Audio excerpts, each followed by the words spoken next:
Terror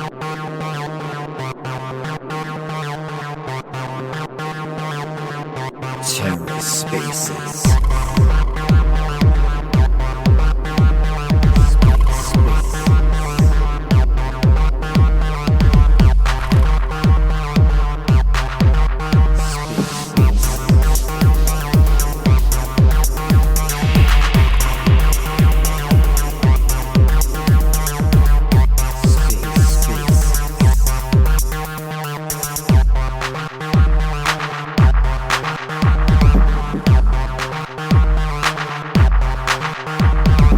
Hello and welcome to The Ether. Today is Saturday, December 3rd, 2022. Today on The Ether, part 1 of the two-part RAC FM number 10. It's actually 11, but whatever. NFT rip-off projects about to get burned. Hosted by Robo, the hobo mayor of RACville. Smoking that crackville. Let's take a listen. Well, it's Saturday morning in the US, so we'll see if any of the plebs join, guys. I have no doubt. Let's see. Let's see if we can get a few people in the room. I think it was like 16, 17 minutes before Gaines started his introductions yesterday. It took that long to get started. So we'll give it a couple of minutes. We'll see if anyone's going to join. Hopefully, we can find out what people think about Spicy Rama and his comments on loop. So I might repeat myself, guys, as people might join us or might not fucking join us. I'm Billy No Mates right now. But if anybody does join, Spicy Rama and his loop tweets, I'm quite interested to find out what's going on. I'll give it a minute, guys. See who's going to join us, right? I put some music on, but I'm in the fucking back room anyway. Never mind.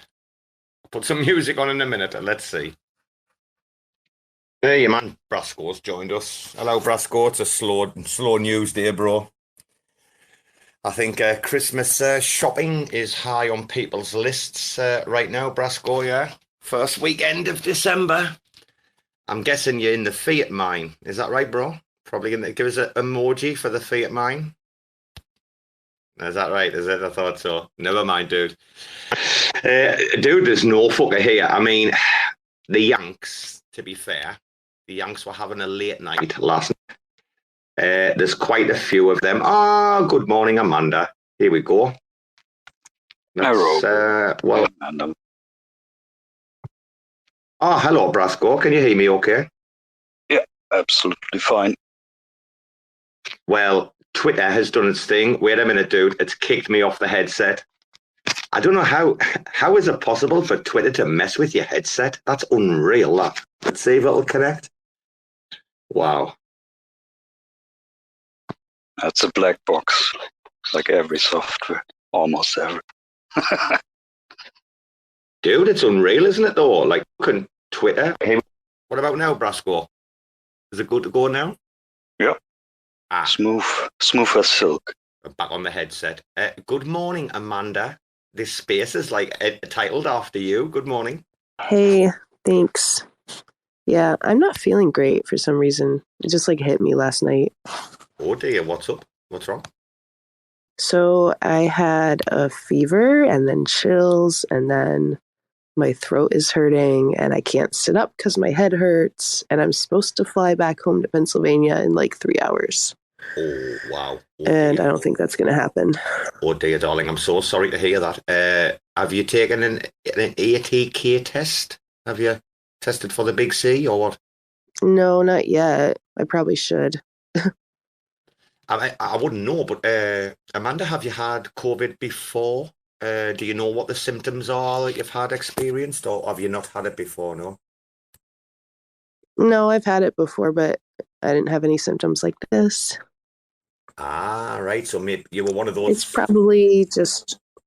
Yeah, I don't know. You were one of those asymptomatic people, were you? You know, the original COVID, there was some asymptomatic and then some people in big trouble. Is that you, yeah? Mm-hmm. Yeah.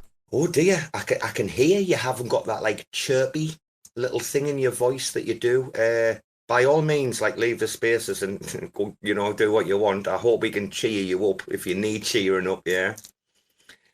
I actually put this up as a bit of a joke about like the morning fix. I heard Bbandz talking yesterday in the spaces, which, by the way, guys, I only got about an hour and 10 minutes of the way through. But Gaines, who's come up, wow, I mean, what a host. What a charm. Amanda, did you listen to that last night? The Women of Cosmos Spaces, yeah? Oh, yes, she did. She's busy, guys. I don't know if anyone else has listened, actually. Very interesting space, that. I only caught the first, like, hour and 10 minutes. But it was really cool, like, Gaines playing, like, the master, like, charmer host. And having like a panel of these women on stage. I thought it was great. I thought that was a great format, conversation. I thought Gaines was like an outstanding host. Really enjoyed listening to like CC. She's great, by the way. It's the first time I've heard CC. I thought she was like really cool, really fantastic. But also your woman Bbandz, of course. Brasco, did you catch that Spaces last night or some of it? I know we were elsewhere, us lot. I hopped in and out some of the madness I experienced, but yeah, for the most part, I think I'm still trying to catch up. It was a crazy week. Were you in the fiat mine as well as here? So I'm kind of figuring out how to put the puzzle pieces together. Were you awake, Brasco, when we went from the space at like the second like spaces I did after the rug? Were you there when we jumped into Tanks spaces? Were you there or not? We were like, let's go to Tanks. No. Dude. No, I was there when Rama got crazy, basically. I think that was the spaces before, right? Where Rama was burning down everything that got into his path, basically. Yeah, Rama was on fire, right? And you know something, Brasco? Like, he sounded a little bit rough today. I was like, yeah, spicy Rama was on the sauce last night. He's had 4 hours sleep. He actually finished with me. Wow, it would have been about 5:30-ish. And he went to bed because Australia's playing in the morning, right? Australia's playing at 5 a.m. his time tomorrow in the World Cup, right? In the last 16, yeah? Oh. Brasco, can I ask you a question? Germany. Any comments? Yeah. What did you think? Oh, well deserved Ryanair trip, I'd say. Back into the promised land of schnitzel and bratwurst, basically. Nah, but to be honest, I mean, come on, the players. I mean, don't want to turn this into a football spaces, but I mean, that just needs to.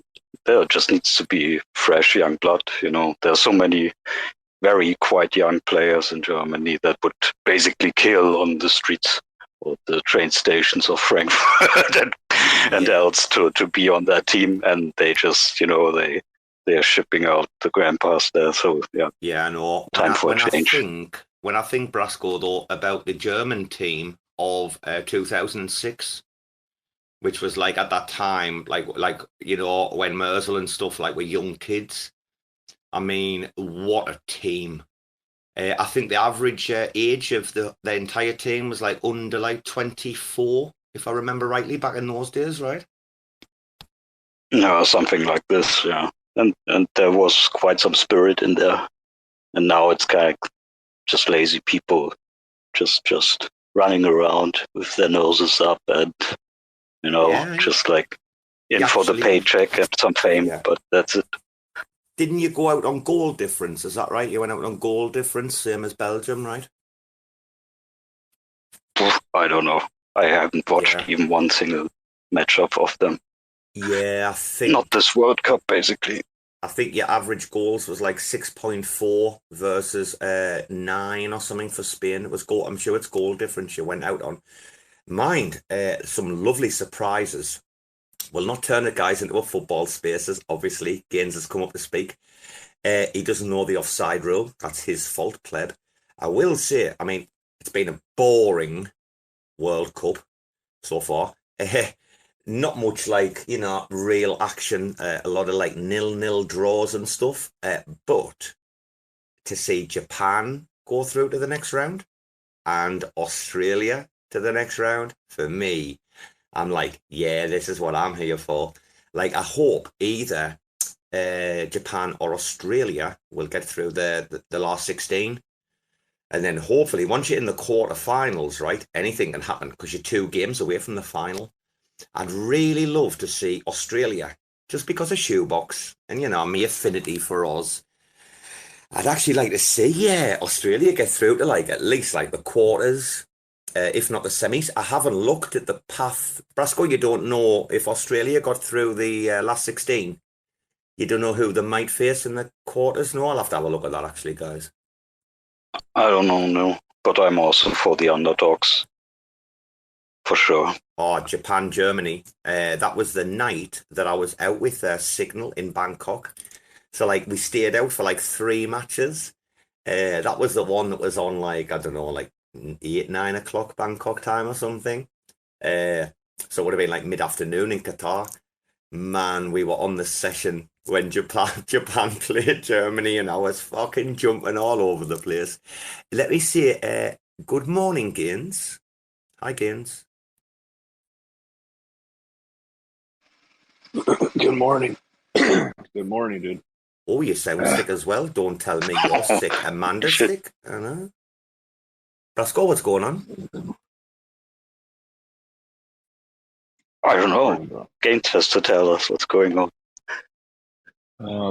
It's it's really fucking cold out here in Michigan. It's Is it 33 degrees and fucking so windy out. You could feel it through the house, like what's you that could in feel it through the Celsius? Windows. What's it in Celsius, if you don't mind me asking? 33 degrees Fahrenheit is, hold on. Minus 1, minus 2? It's gotta be, yeah. Let's see. But it's that It's constant. I thought it's your PFP that's bringing you down. Yeah. Get the fuck out of here. No, hey, but dude, when I woke up today, my throat was so like, how do I say this? Like tight, like just felt tight, man. Like even right now, it feels super tight. So I'm making myself some like warm coffee to see if it helps. Gaines, do you? I'll tell you what you do want, dude. If you want to go like hardcore, nice little bit of like warm water, bang the salt in, and gargle the shit out of that salt. Because then you'll know if it's a bit of sore throat. Because I think your spaces was over 4 hours last night. 4 hours, 17 minutes, right? And, you were talking right. A lot, right? And the thing is, you were on during the day. Your larynx and your voice box are quite easily worn out, believe it or not. I mean, I used to lose my voice. I used to go to a rave, right? 6, 8, 10 hours. And all night would be shouting and oi, and all that shit, right? Dude, I couldn't talk for like 3, 4, 5 days after. Sometimes I had no voice for a week. You got to be very careful with your larynx, is it? And that voice box area, like not to like stress it like too much. But I've learned over the years, salt water is like the gauge if you're sick or just like a sore throat, yeah? Or a step throat even, yeah? Okay, so I do that, a gargle, right? And then what? No, you spit it out. So just you do, and I mean heavy salt. Like it needs to be proper salted water. Like if you've ever had a tooth extracted and you gargle with salty water for the first like 3 days, you'd know what I mean. Like you need a fair whack of salt in. The water should be warm, like just warm, like look like enough for the salt to dissolve. Good stir. Do gargle. Like put your head back. Open your mouth proper, like like let that shit go around your throat. Spit it out. Do it again. Honestly, dude, you'll see like within 5 minutes. Yes or no? All right. So I got my warm water here. But after I do also this, my the thing that helps my throat, which I probably should do right now, is drink hot water, lemon, and honey. That's like, that helps me too. Well, your woman Amanda, in England, we call this a hot toddy. It's gargling live. It's Gaines gargling live. Yeah, dude. I'm doing this fucking live. Let's see how. Fuck, Amanda. I thought he was doing a bong. I thought it was home pleb again, homestead. I mean, why is Maybe he not? both. What?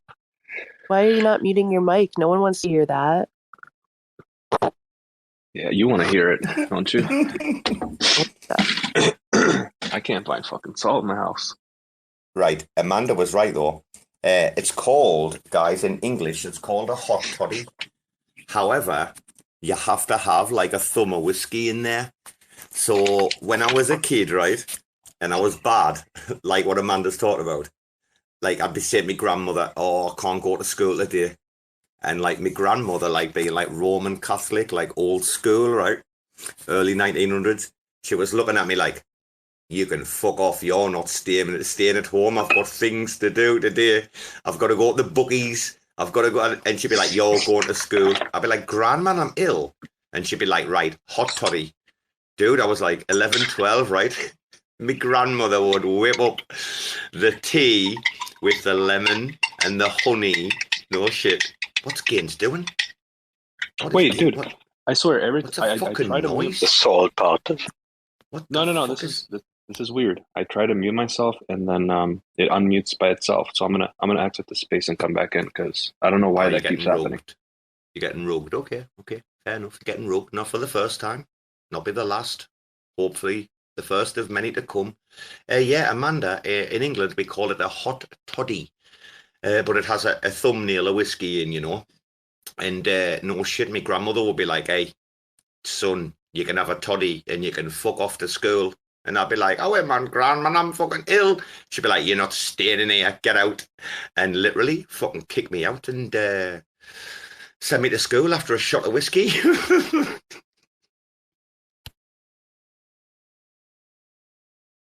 Just one? Or sometimes a few more, just to make sure. It was called a thumbnail. She'd call it a thumb because it wouldn't be deeper in the cup. It wouldn't be deeper than a thumb, like the thumbnail. That would be the crack that you'd have, a thumb of whiskey. I think it's like from like a thimble or something, you know, back in the day. I don't know. Is that a thing, a thimble? What you put on your thumb when you're sewing or something like that? I don't know. Amanda would know, surely. Amanda, how much embroidery have you done in your life? I bet I've done more. Bless. Dude, Gaines, she has to fly back in 3 hours. Oh my God. You probably got COVID. Amanda. You got COVID, Amanda, I swear to God. Because when I went to Miami, I got back and I had fucking COVID. I got COVID when I was out there in Miami. I hope you don't, but I'm just saying, just be careful. Didn't y'all get something down at Cosmoverse? Y'all all of you come back from Cosmoverse sick, didn't you? Sick in the head or what? Sick in the head? Well, quite a few people got COVID down there, right? Right, Gaines. Brasco as well. I know Brasco listened in a little bit earlier. Gaines, have you seen Rama's latest thread? Is the question. I'm sick of Rama. I don't give a fuck no more. I'm not stupid tweets. I'm sick of his little bitching.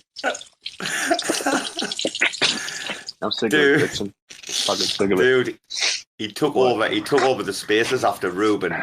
When did you go to bed? Did you go to bed? That fucking guy is a damn AI, bro. He's a fucking AI. Ruben. Have you heard how he speaks? Yeah. I have. Yeah, so basically I'm going to basically do this and this and that and like he's like most awkward dude ever. Wait, why are you recording the space? He's like the intelligent Rama, isn't he? He's like the intelligent Rama. He's a good dude. I'm just kidding. This space is being recorded. Oh my God, that was brilliant today. Dude, what was wrong with Gus? I mean, Listen, I know Gus isn't the best when he gets like really drunk and it's like ridiculous time for him, right? But today he got carried away.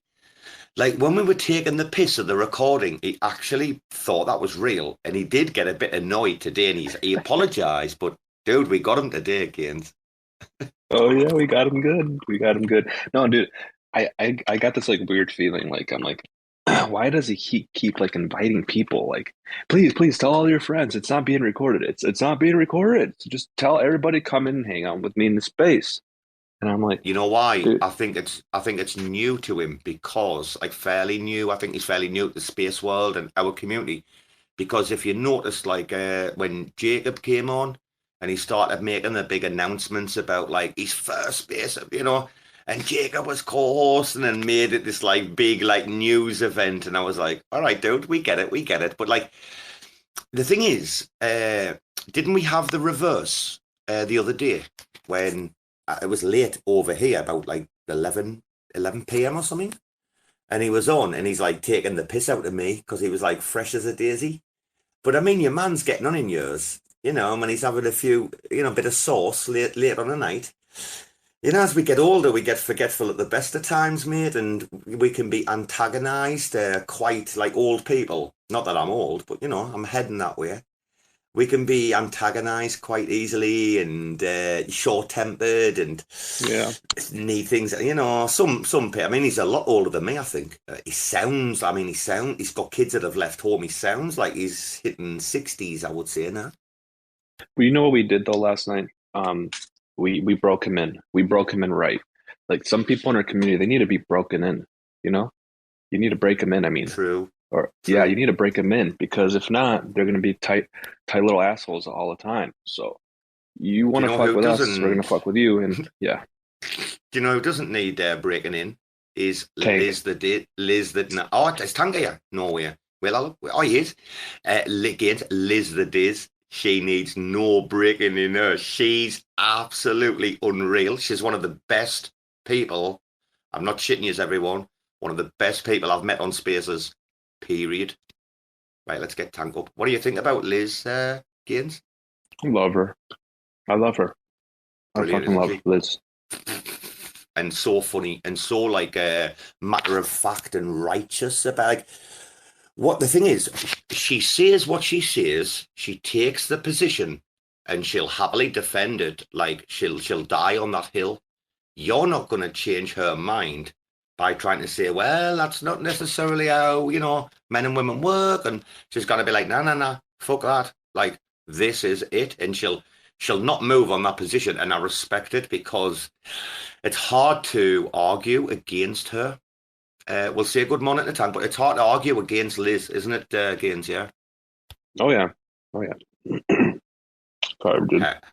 How's Tank? Hello, Tank, you sexy fucker. Good morning, brothers. Good morning. And sisters. I see Amanda there. What's going on? Man, I drank way too much last night. Oh, did you? Fuck, bro. We had our company party last night, and fuck. I usually don't stay up until 2 o'clock, but god dang it, dude. Are you hanging? Are you hanging today? No, I don't really have hangovers, but it's just that shitty feeling. Like I drank too much. I hate that feeling, Tank. I really, really do. Yeah. I fucking hate when you like wake up after a good night and you just get destroyed by the horrible hangover. Like it makes you never want to drink. I hate that feeling. I don't have a hangover though. I never get I definitely don't switch my alcohol. Like I just stick with old fashions and like that's it. But I had like fucking 5 or 6 of those motherfuckers last night, and yeah. It's just like fucking. I just feel dehydrated. Shots, or what do you mean? Old fashions. It's like a whiskey drink. No, it's not. It's not a shot. Oh. It's like a cocktail, but it's a. Hold on. It's a strong one. He's getting nauseous thinking about it. Yeah, I got a cough and stuff. I was. No, I just felt dehydrated. Guys, but I'm in America, Tank, what language have you got for like connected to like alcohol and hangovers? And obviously, do you guys like say like hair of the dog and stuff? Yeah. No. I don't think we have a saying, do we, Gaines, Amanda? I think one might be like dragging ass, kinda. Nah. Yeah, yeah, we get to.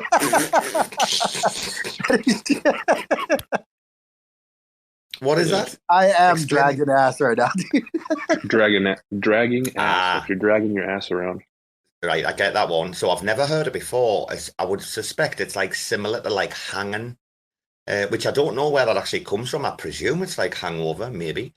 But like, you know, you'll wake up in the morning, you look at your missus, she'll look at you and you're just like, darling, I am fucking hanging. Please put the breakfast on, right?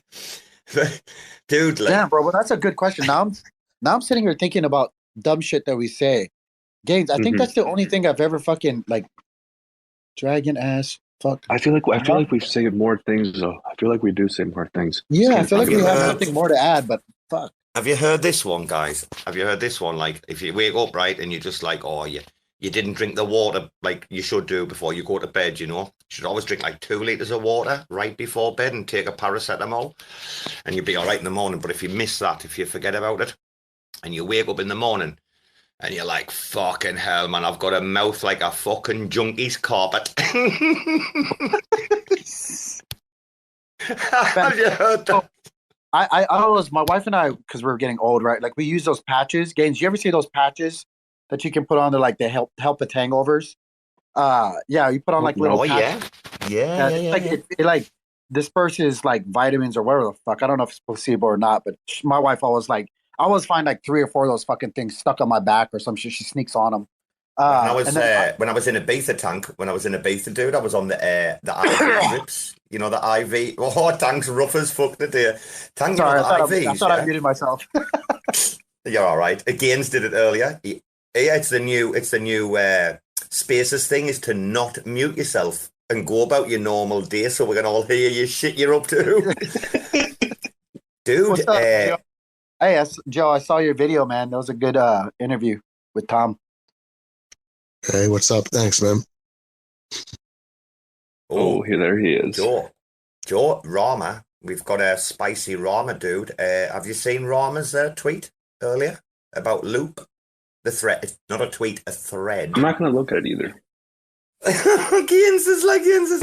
You want me to. You want me to look at it. You're like, have you seen the spicy thread from Rama? You gotta look at it, smart. I'm like, clickbait. I'm not gonna look at it, dude. You're gonna make me say some shit. It's clickbait. I told him earlier. I was like, Rama, what you posting clickbait for? You fucking clown. Oh shit. Okay, I'll look at it just for you, bro. Oh, wait a minute, Gaines. Did you miss Don Kryptonium earlier? Don Plebtonium. Did you miss him earlier or not? I think you did, right? I did. I was asleep, bro. I took a nice nap at like 3 a.m. when you guys got running on space.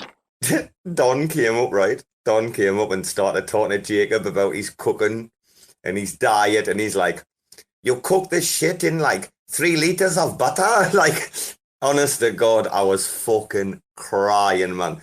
Jacob obviously knew what was happening, and we just, even to hear Don say the word like sausage, and then I got him on about this like pleb like bakery, like it's like the poor person's bakery in England. It's called Greg's, right?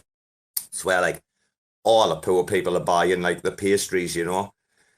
And I got him on about it, man, and the kid had me crying. I'm not gonna lie, guys. Is it me, or is it now at this point in time?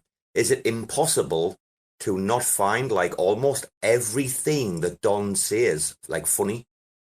Like even when he's being like sensible and normal, I'm still like laughing like along with him. Like Joe, Don's one of my new best mates, same as you. How you doing, Joe? OG. I think he's the funniest person I've ever seen on Twitter. Have you ever watched some of his YouTube videos where he's just talking to himself? It's grade A entertainment as far as crypto goes. I'm going to be interviewing him tonight. No way. Oh, man, and I'm going to flip the script on him. I got some plans to make it interesting, just to get some more entertainment value out of this guy. No way. Wait a minute. Joe and Don, and Joe's got a plan. Oh my God, guys! I'm going to let him. I'm gonna let him FUD Juno for about a half hour at least. Wait, Joe, you've got to get him. You've got to ask him about Rama's prop. Well, not prop, but the signal and prop on Commonwealth. That everything must go through Commonwealth. You have to get him talking about that. Like, that'll be so cool, yeah. Yeah, I told him, I said, we'll make the video. We'll just call it Juno FUD. And you could talk about governance, the validators. And then at the end of the video, what I'm going to do is, you know, you saw how Liam and Sito were ranking all the blockchains. You saw that, right? I didn't watch those plebs. I heard about it. Someone said it was like 4.5 hours. I didn't watch that shit. Fuck that. I got the same exact setup, and I'm going to let Don Kryptonium rank all the validators on Juno. Oh. Wait, he gets to friends. Oh, fucking hell. Gaines, where's the noise? Ooh. Fucking hell. Dude, you better fucking... Hey, if he fucking says one bad thing about Cosmos Spaces, Juno, you better call my number. I'm gonna send you my fucking number, bro, and I'm gonna be on there live. Like, I'm gonna literally call your cell phone number. Here, I'm gonna send you my phone number. Here's my phone number. Send it to DM. I'm gonna make him put away that fake ass accent too. It's real. He's from Poland. No, it's not. I don't believe it. He told me he learned how to speak English in England. He's got better English than me. I've spoken to Don when he's not putting that on, when we were angry at each other, when he called me a Geordie and he knew what he was doing. He knew that was the surefire way to light a bonfire that he couldn't put out, right? And guys, that night he was arguing when he was talking. Don, listen, guys, I was arguing, but not arguing. It wasn't real, right? That night, he said one of the funniest things I've ever heard out of Don's mouth. Now, what you have to think about is that when, like, the EU opened up, I think it was like 500,000 or whatever it was, Polish, just moved to Britain, right? And they were doing all, like, the jobs, like, that people could do, like plumbers and everything, but just better and cheaper, right? And anyway, the whole thing, like, there was a thing for a long time in England and Ireland about the Polish taking people's jobs, right? It was the big thing that, we're getting invaded of all the Polish are taking the jobs. When Don and I were arguing about, like, Sunderland, Newcastle, and then he just focused on England, right? Because obviously he was in Newcastle and I'm from Sunderland, right? He just focused on, like, England. He's like, I tell you what the people are like over there. Anyway, he's like, all I hear from the people is, you know, you come over here, you take the job. And then he's like, in Newcastle, these homeless people walking around saying, hey, mate, have you got a spare pound? Like, so, like, the people are fucking asking Don for money, right? Oh, we've lost Joe. Never mind, he's gonna reconnect. It must have been a problem. They're accusing Don, obviously of being Polish, right, but of stealing people's jobs. But then, like, the homeless people are asking him for money. He tells this story in such a clever way. It's really fucking funny, man. He's a funny guy, Don, like, can't deny that. He's one of the best at it. He's an expert. Don't forget that the dude wanted to go to film school. Tried 3 times and failed. So that was surprising. The dude is an actor. Like he wants to be the actor. Okay, he acts, but he's also tenacious. He's also tenacious, isn't he? Like, with the knockbacks he had, the problems with his father, and yet he still persevered, doing what he's doing, traveled the world, right? Like, his tenacity needs to be applauded. I mean, the thing is, he is, right, a belligerent, but in the best way. I get the feeling sometimes, you know, when I think about it, is that, like, I think, you know, he speaks sometimes the way that Rama thinks, but Rama can't speak like that, obviously, because he's more reserved and different agenda, etc. Do you know what I mean? But I often think, like if Rama could, like, scream out loud sometimes about some issues, it would sound like Don a little bit.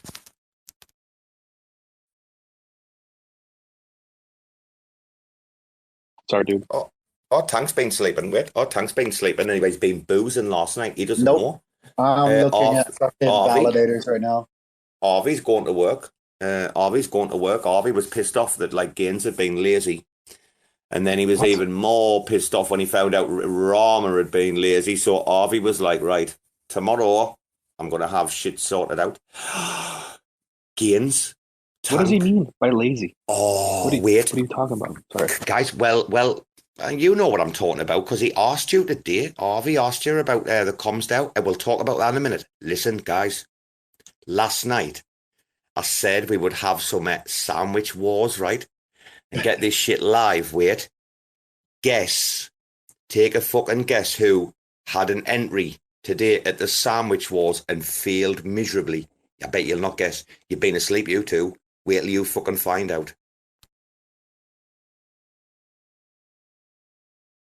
Who? Jimmy the Otter. Wait until you find out. Wait, I'm going to get the post. I'm going to keep you in suspense. It's going in the nest in a minute. Wait. Tank, you there? Yeah, I'm here. Okay. Sorry, no, I'm just over here like mouth open, looking at validators. Going on from 40 to 39 now. 38. Working my way down, talk to all of these motherfuckers. We are live. Guys, we are live in the nest.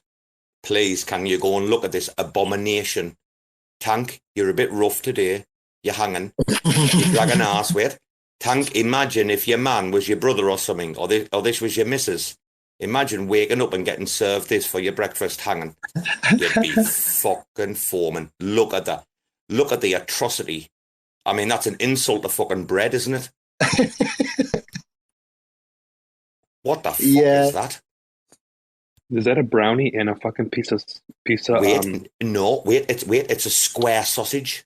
Also, do you know what he's got there, dude? He's got a square sausage or a fucking patty or whatever they call it, right? The pleb. And then he's got black pudding. That black pudding is essentially like just blood, right? And I showed Don Kryptonian this today, and fucking Don lost his fucking mind. Weird, you know what he said? How can you trust this fucking shit? You think this fucking shit can run a machine with your money stored on it? What is this bullshit? This fucking way. And dude, Don went off it when he saw this sandwich today. Oh, it was amazing. I wish that was recorded, man. He fucking lost his mind. And then, yeah, mate. What the fuck? Ah, man, That's disgusting. That's so disgusting. Fucking nasty. Is that like burnt dirty spam? Right, Google. Wait, guys. Google black pudding and see how they make it. Just go. If you don't know what black pudding is, right? It's fucking just blood, dude. Like, I'm not going to lie. Like, I'm not its biggest fan. But, like, when I've been hanging, like, I have had it before, but, like, on a full English. And, like, I might have a little bit, like, or something dipped in, like, the dippy egg, fried egg or something, or in the beans or whatever. Like, it's not something you can just, like, eat. Like, that is fucking rank. That sandwich right there. I mean, please, don't insult me. I honestly, you know what it is? I'm going to be honest. If I didn't think your man was like a real pleb, like not just the joke pleb that we make, like real-time pleb, yeah, a fucking no mark. Like if I didn't think he was one of them, I would think this was a troll post. But I know where he's from, right? And he's located like where he's from, yeah. I might not live there, but I know what they're like north of the border, right? And I'll tell you about that in a minute, about their food up north, right? But the very fact I know he's a like giga pleb, an uber pleb, right? And where he's from, that's real. That's his sandwich game, guys. That's what he's put up on the table as like an offering to the fucking us lot, the fucking gods of bread. Plebs amongst giants. That eats like that and takes care of himself like that. Like that. That's so disgusting, dudes. Like, you gotta be married to the most hateful wife in the fucking world to make you a sandwich like that. Like, he's purposely trying to kill you, man. My wife serves me something like that, bro. I'm walking out the house. I'm going to McDonald's. Dude, no way. Dude, do you know how far we went with the conversation earlier? we even went to the conversation and it was split like 50-50 if that's even genuine butter or margarine, you know, the fucking oil blend shit, the cheap shit. Like, that's not real butter. Yeah. Your man's not putting real butter on that fucking shit, I'm telling you. Tank, what's your favorite sandwich? Like for let's just say for like lunch or dinner. What kind of sandwich do you eat? I don't know, man. To be honest with you, I don't really eat sandwiches all that much, man. Whoa, calm down. Yeah, Calm like down, I don't settle down. actually eat. I really don't. I don't What eat the fuck? sandwiches all that much. I either eat like straight proper meals, like steaks and fucking like I eat really healthy, man. Like I'm fucking. That's just in me from being a bodybuilder. It's like A steak and sandwich is fucking. not hell. What are you talking about? A sandwich is not No, hell. Sorry, because we're like just the plebs out here. no. I like because like it has a lot of like no. I'm just being serious. Like I just don't eat it because of, like the carbs and stuff like that from the bread. I love bread, but I just like usually don't. Ooh. Yeah, I know. I'm being serious. I usually don't. It's just it's kind of bodybuilding was bad, dude. Like bodybuilding and being in health and fitness, dude. You get a weird fucking what's the fucking stupid thing you people get like not a dilemma. Metabolism? No, not a. It's like a you know how you view yourself. What the fuck am I trying to say? You know when people Physique? like. Yeah, but like what is Complex. damaging? Complex. Yeah, you get like Complex. yes, thank you. Like you have a Inferiority complex or something. No, it's like you're always chasing the ball. Like you're never lean enough. You're never this, and you get kind of like caught up in these weird fucking habits. Eating bread was like one of the weird ones that like I don't know, man. I wish it didn't happen, but like I don't eat a lot of bread because of it. Wow. Yeah. Tan, can I just tell you something? Tan, can I be honest with you? Tonight, Yeah. like a small part of fucking Robo died on the stage tonight. Like when I heard that, a fucking small part of Robo died. Like I don't know if I'll I don't know if I'll ever come back from this. Like I'm fucking destroyed. Like wow, me hero Tank, fucking. No, I'm being Fucking serious though. footin' I don't, man. sandwiches. I wish I did. I wish I did eat. Like I can't even think. I can't think of the last time I made a sandwich, bro. Telling you, I got sideswiped there. Like literally, like I never believed in my life, right, that fucking Tank would fade the sandwich, but it actually happened. I'm so happy there's only 8 people in the room. Imagine if there was like a fucking 100 in here or something. Wow. I'd have to leave. See, I'd have to go away. the best sandwich. The best sandwich. It's when it's made straight from love. You know, I wake up, my wife asks me, "Hey, would you like some lunch today?" Yes, I would like some lunch. What do you have? She's like, "Well, I could make you a sandwich." So I warm up the pot of water, dump it in the tub, get all showered up, you know, get out of the tub. Go in the kitchen. We got the wood in the stove warming up the sandwich bread. And then she puts a nice little sliver of avocado, because I love avocado on my sandwiches. And then puts a little bit of mayonnaise, a few pieces of lettuce, some tomatoes, and then some ham. That's it. That's my sandwich. I'm a simple man. You're putting the meat on top. You're putting the meat on the top. What are you playing? I'm putting the meat on the top. Oh, I don't know what order. Just whatever. Well, you finish with the meat. You're like, oh, this, and then like on your this layer, and then you were like, oh, and at the end you were like, oh, some ham, dude. You like it was almost like the ham was a fucking byproduct for you there. I heard that in your voice.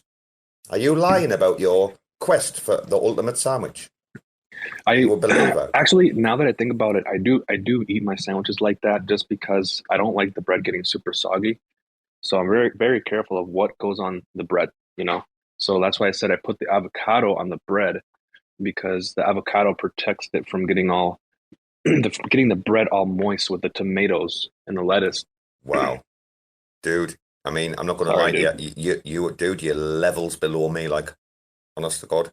I mean, I might do a space one day, just a fucking pure sandwich space.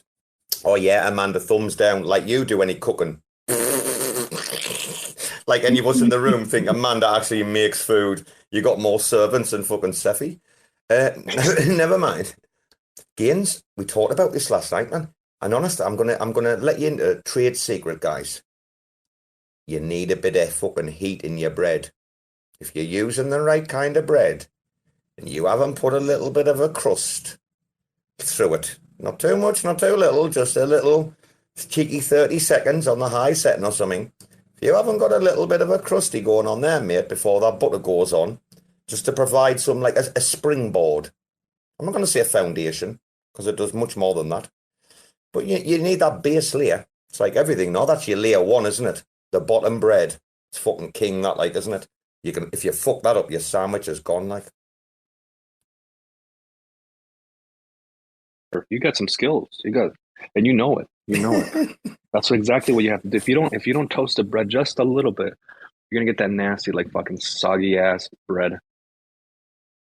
But people don't realize that different bread requires different sandwich making techniques. Like if you're getting like the long French loaf, like the stick, like you need to be, or if you're getting the short crusty roll, and where you need to be like pull the bread out because the crust is enough. Have you ever done that? Like those round, like short, like hard crusty rolls, and you cut them for the sandwich, and you can put shit in. You're not going to get that much in. What you need to do is go scrape like the actual bread out so it just leaves the crust. And then you got two sides you can just fill for fucking days. Like, slam that shit together, mate. Warm that up in the oven for fucking 2 minutes. Bob's your uncle. Anyway, let's not make this into a sandwich thing. Amanda's gone down as a listener. I mean, I hope she's making it to the airport. She might just be lying down asleep. Amanda, I did invite you up if you want to give us an update. If you're headed to the airport, I think we started around 50 minutes ago or something, was it? 50 minutes ago, right? So Amanda was sick, supposed to fly home. Brasco, I think's in the Fiat mine. Mind, guys, you can tell, can't you? First weekend of December. There's only us plebs on the spaces.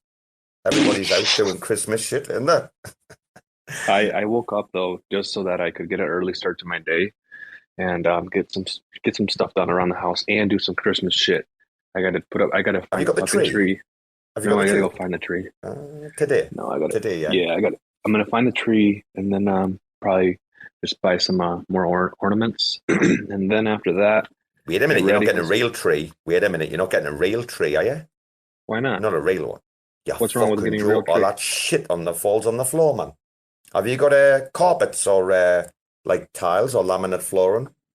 My floor is cement, sir. Cement? Like no, like you must have something on top of the cement. You didn't live on cement, man. We haven't lived on cement for years, man. You must have like something. You know what I'm talking about? Tiles, bro. The fuck, bro. Got cement, dude. I told you I make sandwiches. We're not like Tank that has the ability to buy steaks every day. Dude, I live my mother. My mother would be hoovering up those fucking pine needles in April. That shit, man, shit gets everywhere around you. Tank, do you have artificial or real tree? Real. Fucking hell, what's wrong with you, Yanks? There's nothing wrong with getting a real tree. I do have wood floors, and they're all wood floors, but anyway. It doesn't. The needles don't fall off the tree. How many times a day do you hoover, though? How many times a day do you hoover? I don't, because you just keep that tree well watered and don't fuck with it. You're good to go. Water? Yeah. Wait a minute, water? Yeah, you got to make sure you just don't fuck with it and have a lot of water. The tree, you put the tree in water in your house, on it? You didn't know that? Here? Fuck off, I've never seen this in my life. Swear to God. Fuck off. No, I'm serious. I've never heard of this in my life. I'll even show you the What? Sorry, dude. Are you growing this shit? What are you doing? No, you keep it. You need, dude. These fucking trees drink like a gallon of water every 2 days. You need to keep the fucking tree. What? Hydrated? Yes. And look, I'll send you a picture. Tank, is he real or what? Tank? Check the group chat. Like being for real, it's like a big plastic base thing, and you can pour water in that shit. What the fuck is wrong with people in England? Why the fuck did they not know this shit? I swear to God, this is like I'm not trolling either. I have never heard of this in my life. Kids, though, like when my kids are old enough, we're going back to fucking fake trees still. Oh, that artificial, you just pull it out the bag thing, you pop it up, you put one bit on top of the other, bang, Bob's uncle. A litre every 2 days. No, the wonder that shit fell out, man. My mother used to go mad, and I think I got to like the age of like about 10 or something. And she, like one year she was like, right, never again. Like after Christmas had finished and we'd all had our fun and she could get back to being a cunt, right? She was like, never again. And we're like, what? What never again? And she's like, I'm not having a fucking tree in this house. And like to this day, she maintains like her party line. Do you know what I mean? Like no one else gets a say in the matter. It's like whatever goes in that house is whatever she says. Like it's called the party line. Literally, I think like what? How old am I now? Like for 35 years, she's had artificial. Like she managed like to go a few years and only if she'd used water and not been a pleb. Imagine the fucking difference, man. You never know. Dude, Can't you know believe what? Not to change the topic. You know what I fucking hate? Validators and stuff like that. You can't reach out to them on any like this blue like not. They look okay, but like blue steak number 39 on Gino. I'm trying to like invite them to come talk like I did with Gelato, and I don't see any way to converse with them other than like make a post and hope that they reply. They're I on fucking Twitter. hate that. They're on Twitter though.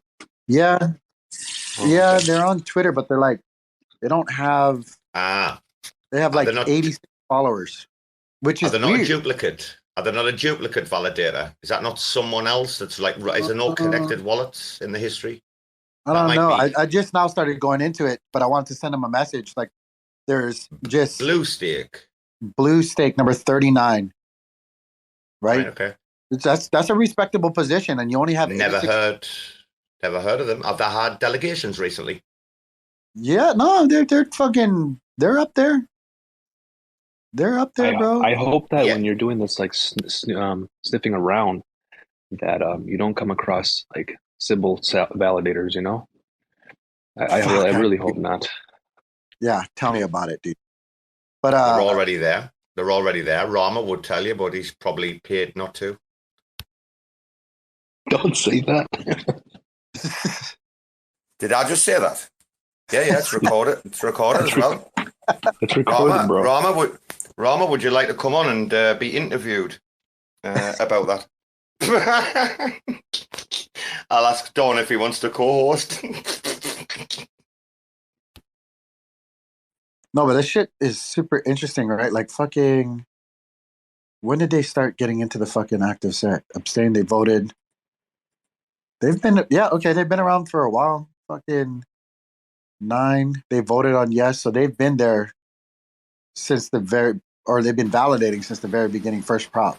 So you guys missed the spaces, right, guys? Which was like a RAC interview, and when RAC left, we kind of like set the world on fire. Rama and I. Now, this was like back in April, and it was not long after Prop 16, obviously, in March, after the chain halt with the exploit, right? Which was like down for 3 days or something. And then we did a big space after the chain re-kicked off. It was all good. And then towards like the end of the month, Rahman was like in the DMs just with me, right? He's like, I've seen some like disturbing things, blah, blah, blah. And we got talking, and then we were on the spaces, and he hadn't even really like finished the stuff. Like he wanted to build out the spreadsheet. And it was late for me, late for him, right? We were on a session, and I just started talking. The same as I did with the, if anyone knows, the Audit 1 stuff, the Comdex, right? The asset mantle. So Rama only came on that space on that day, at that moment, because I was on with you lot, fucking pissed, let me mouth go, right? Talking about, Cosmoverse and blah, blah, blah. And Tank was there, I remember. Tank was like, this is what I've been talking about. Tank went mad. And then Rama came in pretty quick. Like, Rama jumped in and was like, well, guys, there's been some stuff going on, right? Anyway, back in April, Rama went through, like, the validators. And I know some of them have some other wallets, but you should essentially be able to find, like, connections to them, right? Other than the dumping and osmosis. We did a whole spaces guide on the top 33 validators. Literally, Rama sat there for like an hour and 20 and just talked about like 1, 2, 3, from Cosmo Station. I think at the time, right? I don't know what they've got now. Cosmo Station Juno, which should be probably number 1, I think. basically, right, guys, they had 10 Juno self-bonded. They had 10 Juno self-bonded, right? Are you serious? Oh, dude, wait. They were dumping, like, how much at the fucking peak? Dude, this, like, I've got tweets of receipts of me saying about, like, you heard Rama last night, that validators are disgusting. We went mad. This is when Rama really fucking went mad with friends. Because he had, like, a top hit list, shit list, which was, like, Cosmo Station, SG, which is Wolf. I mean, I slagged off Cosmo Station in public. I've got those receipts, right? Really badly. I went after them. SG, friends, like, dude, all the usual suspects. Like, I can't believe that's not recorded. But you can still see the space. You can see my, like comments and retweets where I'm like, hey, Rama's just, like, literally opened up Pandora's box. Now, everybody went quiet. And literally no one wanted to come out and speak. I mean, except Jacob, but even like Jacob was speaking before then he went a little bit quiet for a while. And we kind of like focused on getting the RAC message out on the spaces. But I mean, you know, I'm not going to talk shit. And if I mention Rama, then you know exactly what I'm talking about. He physically had a spreadsheet of like the top 33. And there were very, very few that passed the fucking, like the smell test, the sniff test. I think Ian Yausa's got a great retweet of it, where he's going mad about it, yeah. I think, guys, and we'll bring people up. Rekt Gang's here. Wait a minute, we'll bring them up. I think, guys, it was like 11 out of 33 could be validated at the time. Like 22 out of the top 33 were fucking smelly as fuck. I'll just welcome our new guest. Hello, Berserker. Hey, Robo, can you hear me? We can now, mate. Yeah, you sound like you're outside or something, yeah? Yeah, I'm in my car. Thanks for hosting again. Oh, you're good, man. You're good. We've talked about a few things. We're a bit worried about Amanda. She's quite sick. She's supposed to be flying home in like 2 hours, and she woke up and not very well. Oh, she left? Did Amanda do that on purpose? Because I said we were worried about her. Gaines, what the fuck? She just like, the minute I said we were like concerned, she's a bit sick, she'll be going home, she just like left straight away. Oh dear. Anyway, Rekt Gang, few topics of conversation today. One of them being Rama's just put a tweet out about Loop. Have you seen that yet, Berserker? No, I haven't. What does it say? You know, the proposal looks like it's going to pass. I think I talked about that a few days ago. And I know people were very vocal against it, so what did he say this time? Well, really, all he's done is talk about deliverables and nothing else. I mean, it can't be inflammatory. You know, he's got a position to hold, right? I mean, I'll go and find it in a minute. But he was just basically outlining that they've got, like, or the had from the TDF. And honest, dude, it might be a little bit of a jab at the TDF more than anything, right? But it's relevant because that's my the props thought up. too. I mean, I think, yeah, that kind of was my reflection most recently, and I think Signal mentioned that as well. Is it really on Loop? You know, if someone comes up to you and tells you, we're going to give you $1.4 million, are you going to say no? I won't say no. And then, you know, you kind of deliver on what you promised, or, you know, whatever you did. And people aren't satisfied with that. In my opinion, there's a big part of the blame goes to the people that approved this in the first place, right? The people that kind of vetted the team and gave that much money. So that's kind of my analysis right now. Yeah. And if that's the case, Berserker, that means that obviously questions need to be asked in other quarters. And if you ask those questions in other places, it's relevant to today in regards to who is at the moment, or who are running these particular sub-DAOs that are going on at the moment, right? That's the double-edged sword right now, isn't it? It's like, which way are you going to look? Do you know what I'm talking about? Yeah.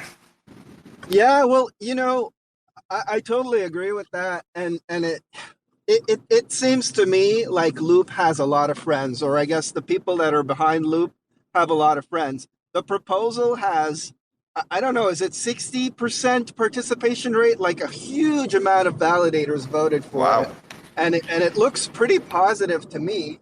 So, in my opinion, they have some people higher up that. I mean, it's pretty clear that they have the right contacts. They made friends with the right people that approved it, and now that approved this this last tranche of funding. Right, Berserker. Before we bring up Sajoshi Nakabozo, the second year silent, dude, were you there last night for the sandwich crack? Were you there for some of the sandwich discussion? Yeah. I think someone talked about sandwiches, but I think I missed most of it. Why? Can you look in the nest? Because we're in shock and disbelief.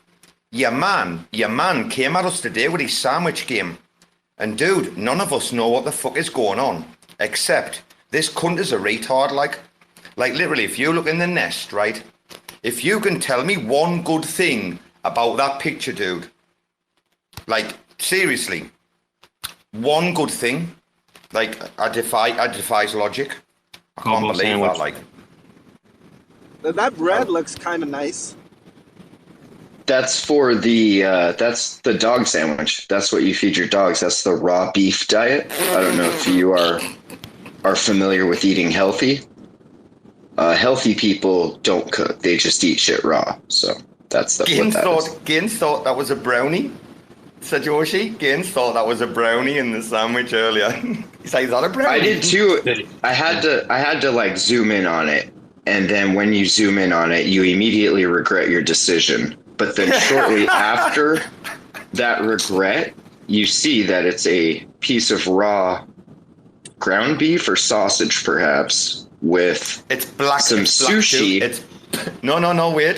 Can I tell you what's in there? Guys, wait. The and bottom, chopped up dong. Guys, the bottom is a square sausage. So that thing on the bottom is a sausage, right?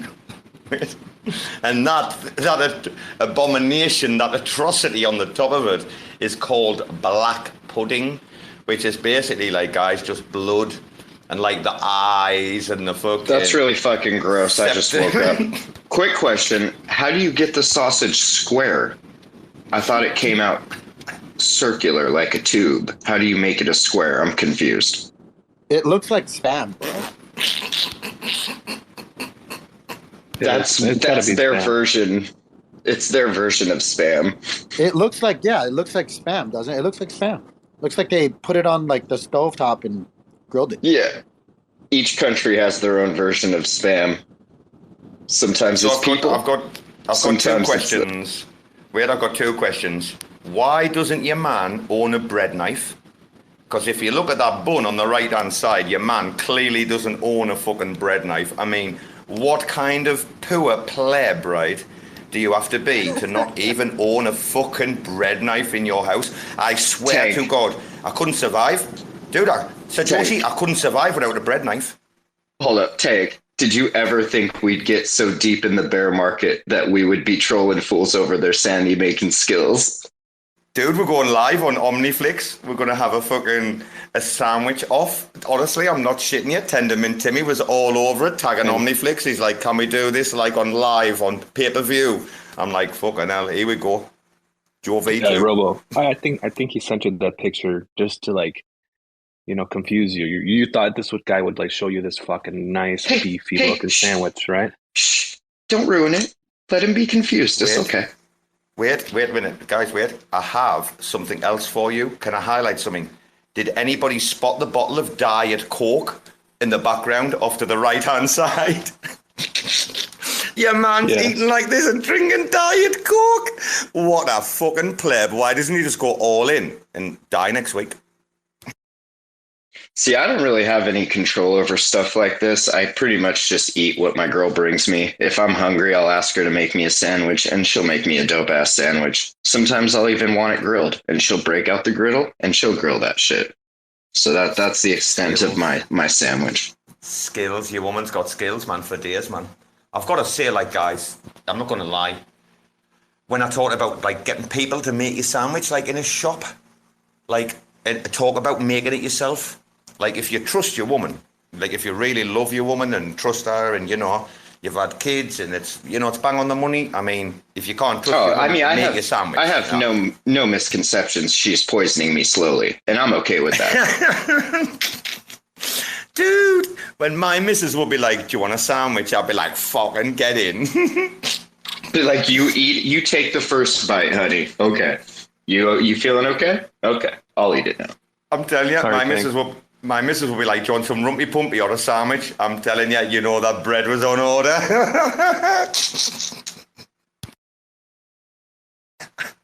True story as well. Gates, what's the new PFP? What project is that? Squid. Nice. Is that Victoria's project, is it? Squid. No, it's the project that Shrute's working on, and it's a collection of squids for Yumi. It reminds me of the Happy Puss from Cardino. I wonder if they got the same artist. Happy Puss. You know what I did? First thing in the morning, 5 a.m., minted some Schlong Dong Kongs, and then yelled at POA and the Osmosis Llama. I yelled at that fool, and then I apologized because that was really aggressive of me. Can't be making posts about Terra Train and liquidity on your own shitcoin, though. Come on, Llama. You know better than that. I've got to say something. Mind, Gainzz, it seems like your man Shrute just used you like a springboard, brother. I mean, he did the one Cosmos Spaces with Umi. Next thing you know, he's doing an NFT collection with him, bro. Your man soon fucking jumped off board, on board. I'm telling you, I'm going to be replaced. He's going to take over my spot, and I'm just going to be a normal pleb like all you guys. But it's okay. I'll join the interns at Sajoshi Capital, and I'm going to make it. Well, you joined. That's true. We got lots of room, lots of interns at Sajoshi Bozo Capital. You join V, you're on 200 fucking... What did V tell us the salaries were? $200 a week. He was like, we've got this clan, we've got NFT clan, we've got blah, blah, blah, and then everyone, like, then the plebs below them get 200, and I'm like, what do you want? He wouldn't tell us, would he? You remember? Trying to get V's It's called salary. a downline, right? So you have a triangle or a pyramid, if you will, right? And the people at the top, they have to then hire, and that's called a downline. And the bigger your downline is, the more NFTs you can mint. Personally, I'm trying to become the new intern for the Schlong Dong Kong project. I think those guys really have a lot of vision after their first project, the Gucci Man Quotes. I wouldn't say it took the ecosystem by storm, but it found its niche. And these Kong Dongs are doing the same thing. So, Joshi, you do know that when I first heard about this on the Spaces like 48 hours ago, like I thought you just made that up there. Yeah, no, I thought he just made it up when he was like, did you guys mint your Dong Kongs yet? And I was like, what? He's like, go look at the badge for today, the stash badge. I was like, oh, fuck. And then he's like, yeah, we actually made him. And then the Schlong, where did the Schlong... Oh, best use of private metadata. Like the secret network is used at its full potential with the Schlong Dong Kongs. I mean, yeah, so the Schlong Dong Kongs. The story goes there once was a Kong from Nantucket whose schlong was so long he could, well, you know the rest. But now there's an NFT collection, so that's pretty sweet. I like mine. He's like looking all sad and teary. And then you look down and his schlong is tied in a big old bow. And that's why he's sad. Killer art. Do you know what they call what you were about to say there? You know, what was it? There was a man from blah, blah, blah. There was a schlong from... Nantucket. What's it called? Man. It's a limerick. Limerick. And where do limericks come from? Ireland. They're always after me, Lucky Charms. What's your favourite limerick of all time? Well, it'd have to be that one. I mean, that's the only one I know. Oh, dude, there's some. Me grandparents used to like tell me them all the time, right? Me grandmother had like about 40, but my grandfather used to like. Hold tell me on. the bad ones. Can you do an NFT project of your GMA's limericks? That would be dope. I remember me grandfather though, like he's one he loved the best was there was a young vampire called Mabel, whose periods were quite unstable. At every full moon, she took out a spoon and drunk herself under the table. Oh my god, I have never heard that, but now I think that's my new favorite. For any ladies in the audience that aren't making sandwiches currently, I apologize for this man. Someone left the room there. Bbandz left the room there. I've come back. Amanda, do you have any limericks you would like to share with the class? Bbandz is here now too. I'm glad you got that out of your system before Gaines went and brought all of his women from Cosmos in here to yell at you. Dude, come on, it's funny.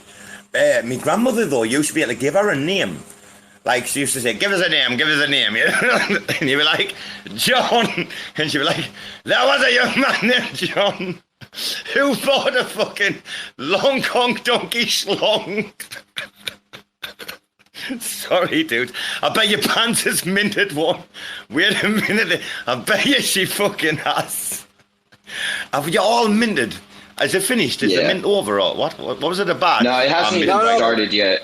I think you got whitelist for if you were holding 5 Gucci Man quotes, and you could mint one yesterday. And then when I woke up this morning, it let me mint 5 more. So I went ahead and fucking dumped more Juno for secret and minted 5 more. How much? Come on, you got to sell me one, dude. Tanya. Like give you 10 Joe. How many Joe? I'll give you 10 Joe P3s for a long Hong Kong slog. Welcome, Bbandz. Oh, and I do want to say, whoever won that giveaway that the Rekt News offered up on my behalf for the Joe V1, he has received his Joe V1 and a rabies shot because it came with a pretty rabid raccoon. So watch your hands and shit near the raccoon's mouth and probably Joe's mouth. Rekt News, guys, has just gone like global. I'm telling you, if you didn't know about Rekt News, wait, Rekt Gang, you were there when the Rekt News doxed himself, right, on MySpace with Bbandz. She was there co-hosting with me. That was cool. Yeah, it seems like they fired him. Typical, a likely story. Joke's on him, though. You can't fire interns. Wait, he was the creator of the whole idea. That's what he said.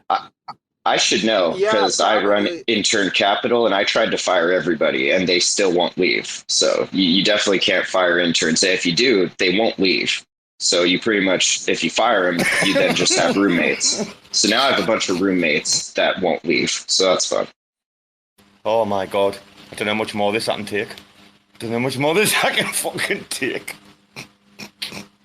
That's so what goes through my head every morning when I wake up at 5 and I see you guys on a space. I'm like, I don't know if I can jump in this one. And then you tell me to come in, and now here we are talking about dongs and kongs and limericks. Wait, and schlongs. Wait a minute, you missed Sajoshi. I have to remember to use his proper name. I don't want to dox him again for the fucking 15th time. Dude, you missed a Spaces earlier, I'm glad, with Gus.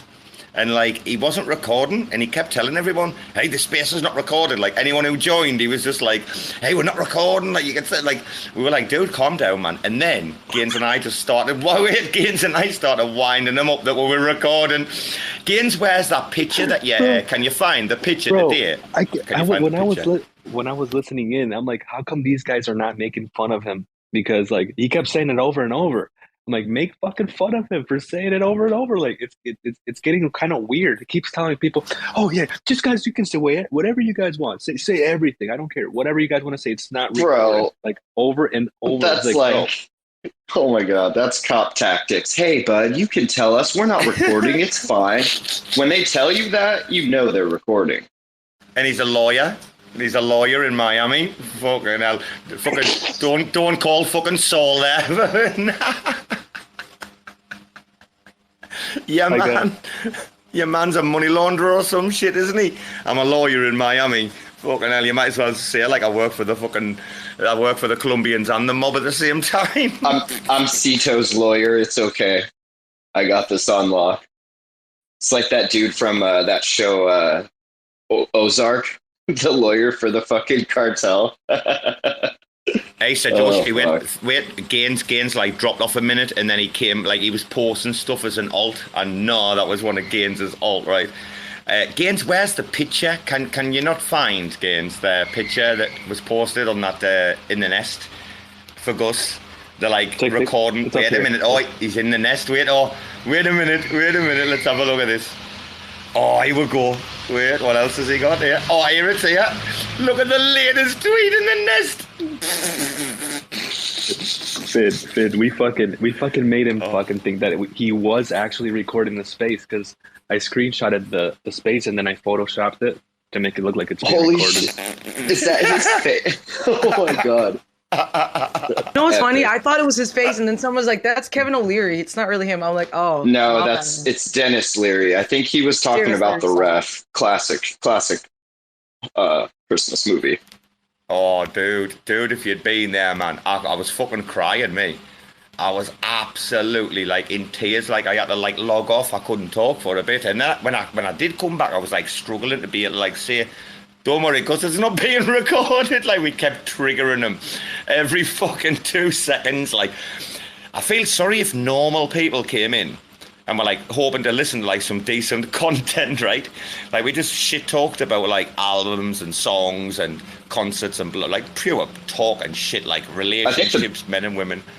The best part is when you have it recording and you can convince them that it's not recording on your end, and if they see it recording, it must be something that got into their computer, so they should like format their machine and shit. That's like next level.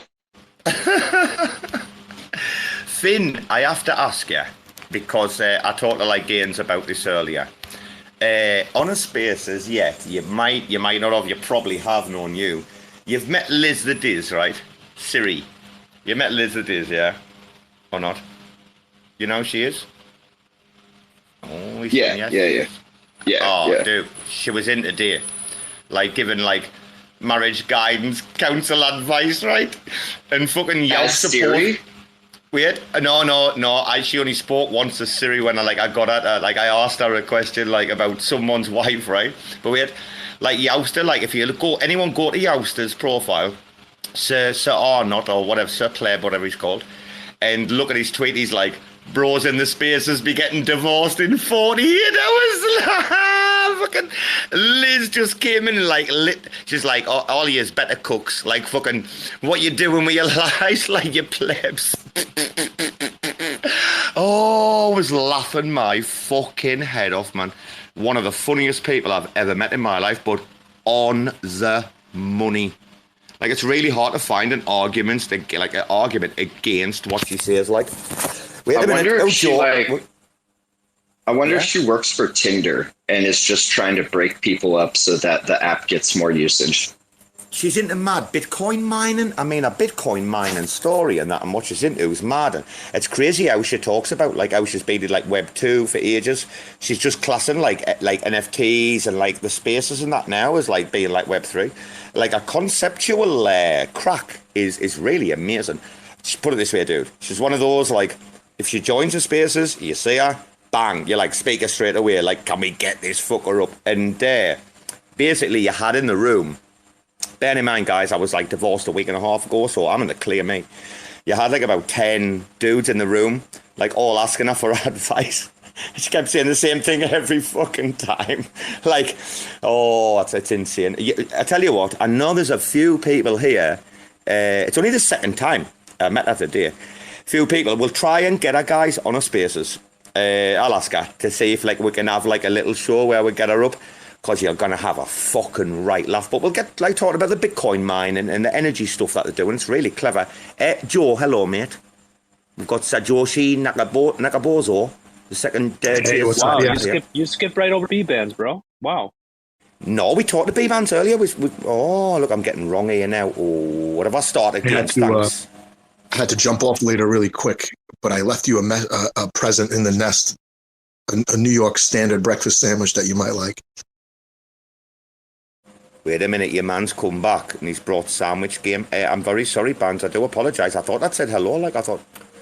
Games. Oh, no worries. I was trying to figure out what was going on. I figured it out after a while. And I missed that. I missed that music talk. I would like to have a Spaces once a week where we just talk about music, movies, whatever, anything. But crypto, that would be fun. That's a mean looking Sandy. Not bad, right? Why am I seeing RACville? Why am I seeing RACville? Where's this sandwich? No, other way. Where? At the end. Oh, right hand side. What the fuck is this? What the fuck is... Oh, anything in you... Look, wait a minute. Is that yolk? Is that... Look at that fucking egg in there, man. Imagine that fucking smell, cunt. That, I tell you what, who can cook an egg like that? Is that a Kaiser roll? Wow. Bro. I don't know. I Googled it. Bro, look at the egg though, wait. Look at the dangle. It's perfect. Robo, that's the kind of sandwich that talks dirty to you while you eat it. That's the kind of sandwich that you couldn't even really eat because it's made just for photography purposes, and most of that's probably not edible. But it looks really fucking good. That's how. There's a German deli by my house. That's how they make their egg sandwiches. That looks like a sandwich that Chuck Norris would quite happily eat, and then go out and butcher like a fucking entire village. I mean, gentlemen, ladies and gentlemen. If you're working in the fields or something, that will fucking put you on your feet for 18 hours, that thing, like, wouldn't it? I feel like my arteries are just clogging just by looking at it, and I couldn't be happier. No, that's not true. Your arteries don't clog from food.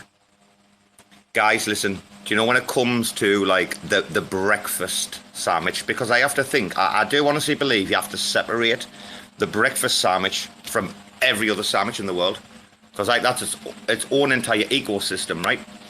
And like right down to like the eggs that you use and everything else. But if you can, if it's possible, if you've ever done this in your life, like created a breakfast sandwich and you've put hash browns in on top, those warm little crispy little fellas, I'm telling you. That's how you do it. If your breakfast sandwich hasn't got hash browns, you're fucking in danger. Did you guys ever watch Aqua Teen Hunger Force and they had an episode about the magic sandwich? That's what this shit reminds me of. If you haven't seen it, look that shit up. It's so funny. What? Wait a minute. I heard magic sandwich. I didn't hear the other shit. Have you ever seen magic? What's that? Magic sandwich? Aqua Teen Hunger Force. They actually just came out with a movie. But if you find the old TV shows, there's one in there about a magic sandwich that is just like one of the best episodes. Oh. I'm recording this magic. The words magic and sandwich. I mean, they kind of go together, don't they? I bet you everyone in the room thinking right now, oh, I'd love a sandwich. Yeah, not this one. This one. This one opens up a gate to hell, and then Carl comes out of it, and he's like, "Hey, who ate my fucking sandwich, huh?" And you know how Carl gets. Get out of my hot tub. I remember once when I was a young kid, and I went off to stay like with one of my aunties, and I didn't really like her. She had like a wart on the side of her lip, like her hair's coming out and that, and she used to want to fucking kiss me all the time. Used to freak me the fuck right out. Anyway, I remember, I don't know where my parents went or something, and like I never went to stay there, but no one else wanted me at the time. She was the only one like willing to fucking say I'll babysit. And I remember your woman, fucking on the next morning, she served me a fucking breakfast sandwich with fucking beans in it. With fucking beans, man. I think I was about like 9 or something. I was absolutely fucking disgusted beyond belief, honestly. That woman that day, she fucking died to me, like, didn't even go to her funeral, fucked her right off, like. I think the best part of that story is just picturing like little 8-year-old Robo and his parents just being like, "Fuck off, you cunt," and then like nobody will like take him in, but then this old witch lady with the wart like comes in. She's like, "I'll come and cook ya. Come over here, sonny." And she like gets him in, starts cooking the cauldron and shit like Hansel and Gretel. That's pretty much. Hey, mate, thank you for the synopsis of my childhood. Like, pretty much fucking summed it up there. Like, dude, though, right? You did have like when I was a kid, I had lovely like uncles and aunties and that. Like whose house I would be like, they'd be like, oh, you're going to your Uncle Dave's tonight? And I'd be like, fucking get in. He sorts me right out, that cunt. Like when I was a fucking wee kid, right? And then you hear like, oh, you're going to your Auntie Mary's. And dude, it fucking got dark outside. Fucking 2 p.m. in the afternoon, I'm telling you, it got fucking dark, dude. Like, that's how fucking that went, like. It was all or nothing, like. If I went to my Auntie Mary's, man, I had to take me own money in that. Fucking witch. She was like. No Irish Spring for you. She slapped me once, actually. She slapped me once, and my fucking grandmother fucking went to her house and pounded her fucking head in, actually, if you want to know the truth. No shit. Me fucking grandma dragged her out in the street and punched her fucking face in for slapping me. Yeah, you fucking witch. Did you deserve it, though? I bet you did, huh? For sure. For sure. Absolutely 100%. Dude, you know what happened there? Like, oh, man. Honestly, I got in troubles at school before. And it was when my mum was bad, right? So my grandma, like, had to come down and fucking hell, man. She just went wild. Anyway, dude, did you see the post? I tagged you in of the old woman. I'm going to put it in the nest if no one's seen it. I'll walk Gaines, Sir Joshi, a few. Sorry, anyone I missed. I tried to tag a few of the guys. If you've seen that tweet. Did you see that? The old British grandmother. He said, fucking what? Oh, yeah, the one that Sin posted? Or one of you guys posted. I think I saw it right before I started yelling at the llama and that other dude. Wait, I'm going to find it. Let me find it in here. Oh, my God. I keep missing your guys' evening spaces. I've been going to bed at like 8 p.m. because I'm old, and you guys get me up at 4 a.m. for this shit. So I appreciate the catch-up. Did you see the TikTok? The Brasco did of Bbandz and the raccoon dancing?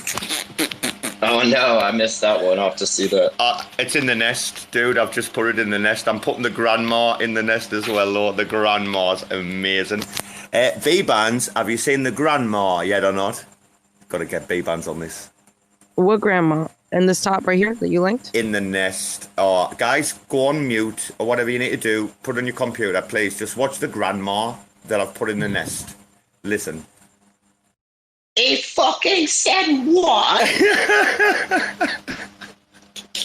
I was waiting for you coming back there. That's so good. Wait, shiz up out of that. Are you taking the fucking piss?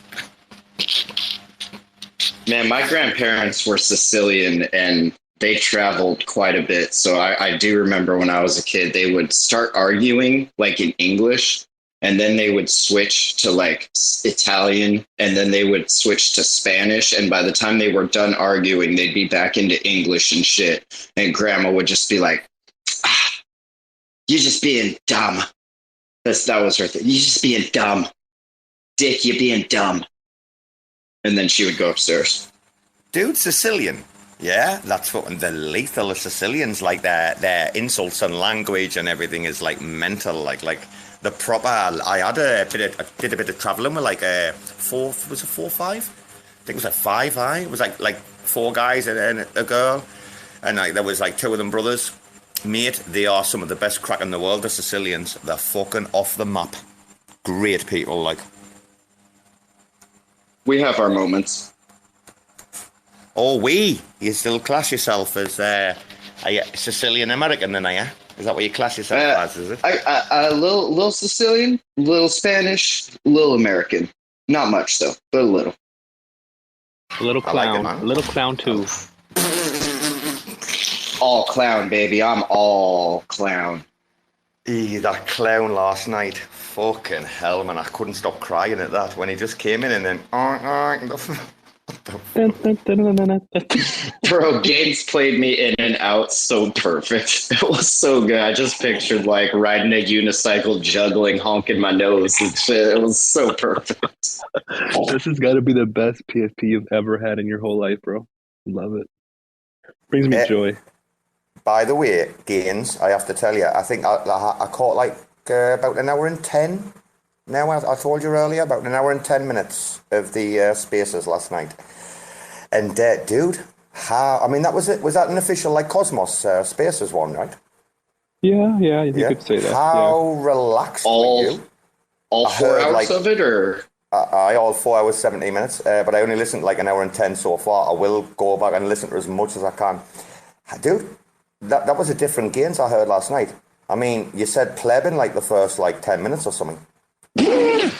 You were like, I've told this person to stop being a pleb or something like that. And I'm like, spicy gains. And then, like, I wasn't even that far in. You were about 17 minutes in when you first swore. I was like, oh, here we go. Well, you know how like people have their different fronts. Like when you're at school, you have your school front. When you're at work, you have your work front. When you're at the homies, you kick it with the homies front. I think that was his, like, I'm chilling with the girls. This is my laid back, little chill front. And then as the time went on, it Sorry, dude. What you saying? Dude, I have a bad connection. Guys, I'm so sorry if like I keep cutting in and out, but I have a bad connection. It's all right, dude. It's all right. I'm going to say it. I thought you and Bbandz bounced off each other quite well. There's definitely like some like you're not going to call it on screen, but on Spaces chemistry, like where you start to like bounce off one another, like myself and Rama or myself and you, etc. I thought you just pulled that. Well, I listened to. I mean, I don't know how you went on for another fucking like 3 and a bit hours after that. I was like, he needed help learning how to set up a MetaMask wallet, so. What? Are you kidding me? Please tell me. If you keep spreading that rumor around, I'm gonna kick your butt, fans. That's a fucking fake accusation. What's this MetaMask thing? What's this? The Gains have to set up a MetaMask wallet or something. What did I miss? What? I told him I don't fucking use OpenSea, and then all of a sudden Bbandz said like, "Oh, you don't know how to use MetaMask?" I'm like, "No, I don't know. Like, I've never used OpenSea. You haven't got MetaMask? It's the first it's wallet okay. I ever We got. set him up. We set him up. We told him where to curious. put the I'll tell him right where to put that seed phrase. I'm curious where what are you doing on OpenSea, bud? Do you find an ETH project you like? Find a little 10,000 piece ETH project you like? No.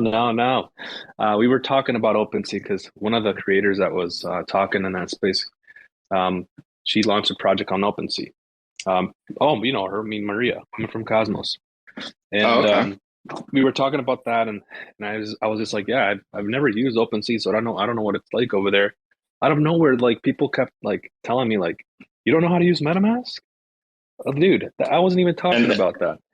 And then all the bots just came up and they were like, hey, if you need help with your MetaMask, go ahead and click here. Exactly, dude. Exactly. But to go back, the only thing I used OpenSea for is the Rekt Wolves when they moved there. I got some wolves there, but other than that, and there's that one dude, Laser Lude. You guys ever look at that dude? He makes shit on ETH. He does these laser renders, but they're like pure photography. It's all mirrors and light and water and globes and stuff. It's like not graphic or digital art. Like it's pure photography. So like what you see in his laser reflections and stuff is actually like what he sees there. It's kind of interesting, but he's the only other one I actually followed on there. What was it you bought? Wait a minute. What was it you bought first on F? Did you say it? Did you say it was Rekt Wolves? Oh, Rekt Wolves. Yeah, it's because they migrated there. Because Oh, sorry. Okay, I thought you said Stockholm. I thought you said Stockholm syndrome. I wasn't quite too sure. Like, sorry. Yeah. Well, if I want to get paid my 69.69 USDC every month from the Rekt Gang, I have to put one plugin per month about the Rekt Wolves. So there it is. Oh well, you're on more money than V, then, aren't you? By the way, actually talking about situations, I must say last night, was it last night, I think, on RAC FM or the post-Rogue one, I did, and I listened back today, which is why I know how much I enjoyed it. I loved that little back and forth last night between Bbandz and RV.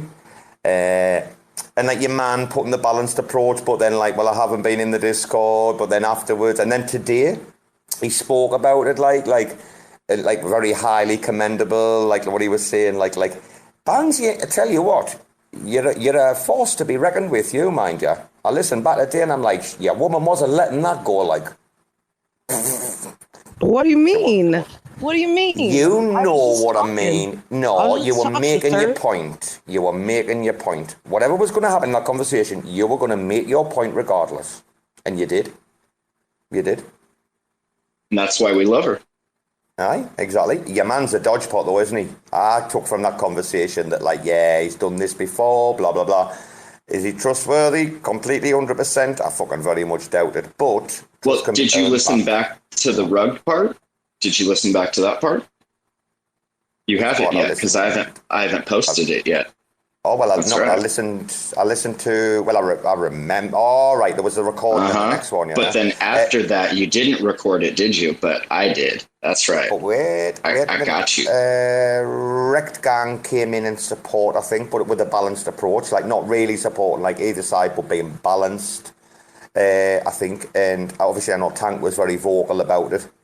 But I was really impressed, like listening to Harvey, like kind of like get it, but then try to like add some more context or whatever, which you should do, you know, if you've had interactions with somebody before. But then it came back, like Bbandz drove the point home to the point where it was like, yeah, like, you know, I'm giving this information, not you, Bbandz, but Harvey, obviously. Like, I'm giving this information from this perspective. Yeah, I should go away and know like a lot more because I didn't know about this or that.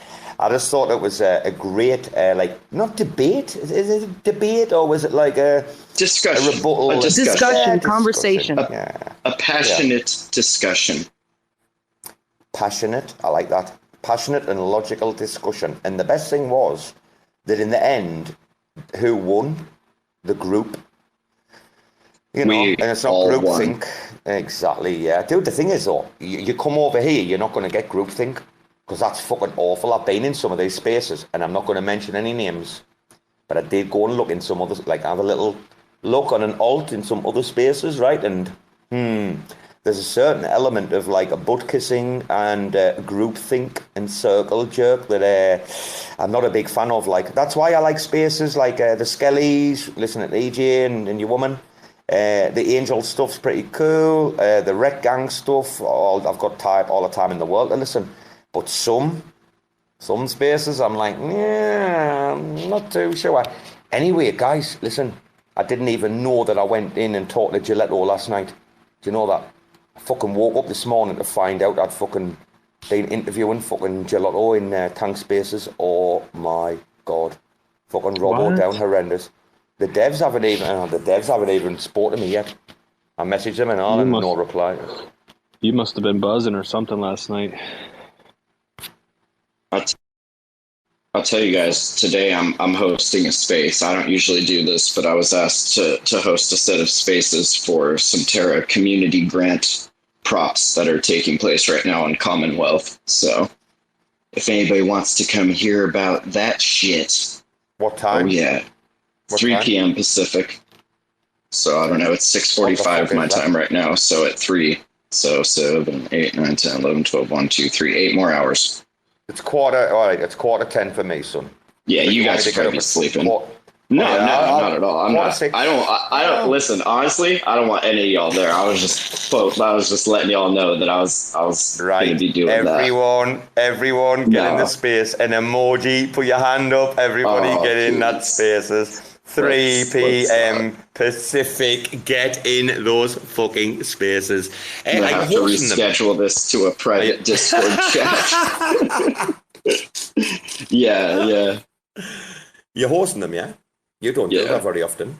I don't, but when certain people ask me to, I'm obliged to help out. Is that Do Kwong, King Kong? No, he doesn't. Okay. He doesn't fuck with that shit. He's got people that do that. Oh, actually, talking about that, let's see who's in the room. Are we good to go? Are we okay? Did any of you, Gainzz, have you went and looked at Rama's thread yet or not?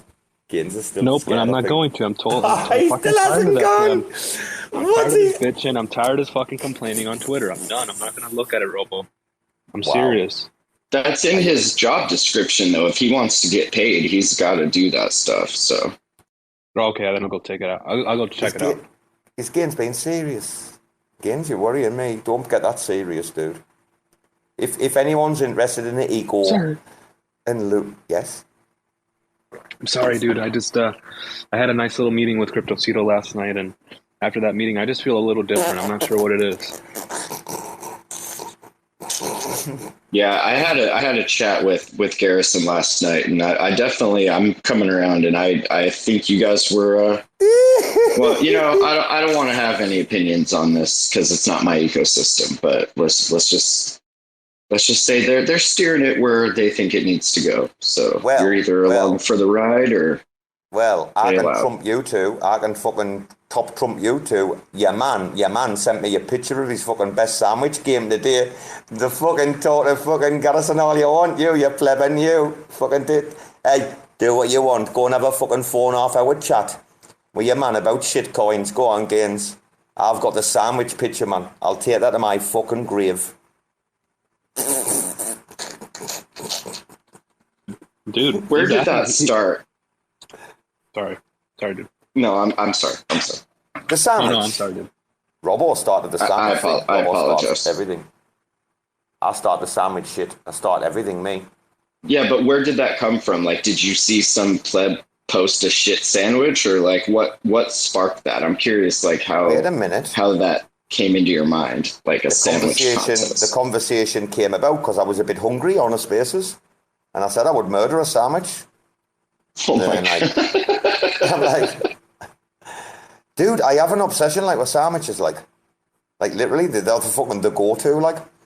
But I think someone was on about ordering a sandwich from like a deli, and I'm like, what? You pleb? You're in the supermarket. You can buy the fucking components yourself. What's wrong with you? It's hard to like put it together though. Like you get home and you have all these pieces. It's like, I'm not a dev. I'm not a sandwich artist. Like, I don't fucking know how this shit goes together. I'll be putting the ham on the outside and like the mayo on top of that. And like, I don't fucking That's why you have to do, that's why you have to do like a 4-year apprenticeship. The fucking sandwich making, I mean, if people don't know about Subway? You 4 Do you guys have Subway out there? Subway, they are plebs, man. Have you seen the fucking state of the way they make sandwiches? I have to tell the guy where to put shit in it. Dude, the sprinkle from like a fucking 1 foot height. I'll be like red onion, and your man will grab a bunch, and he'll stick his hand up like about a foot above the sandwich and just drop the fuckers like, and I'm like, what you doing, you pleb? It's not salt. Can you just imagine that like you went to Subway sandwich artist school for like 4 years, you're paying off your student loans and shit, and then this fucking asshole comes in, tries to tell you how to make a fucking sandwich? Oh my God. I would quit right there on the spot. Do you know, wait a minute, before you go any further, do you know the biggest dilemma of sandwich making? Finn? Sajoshi Nakamoto's I don't believe I do. Wow. If anyone in the room, right, doesn't know, guys, the ultimate dilemma of fucking sandwich making, it's not about that bottom level bread. It's about whether or not tomato should go in that motherfucker. Because I'm telling you now.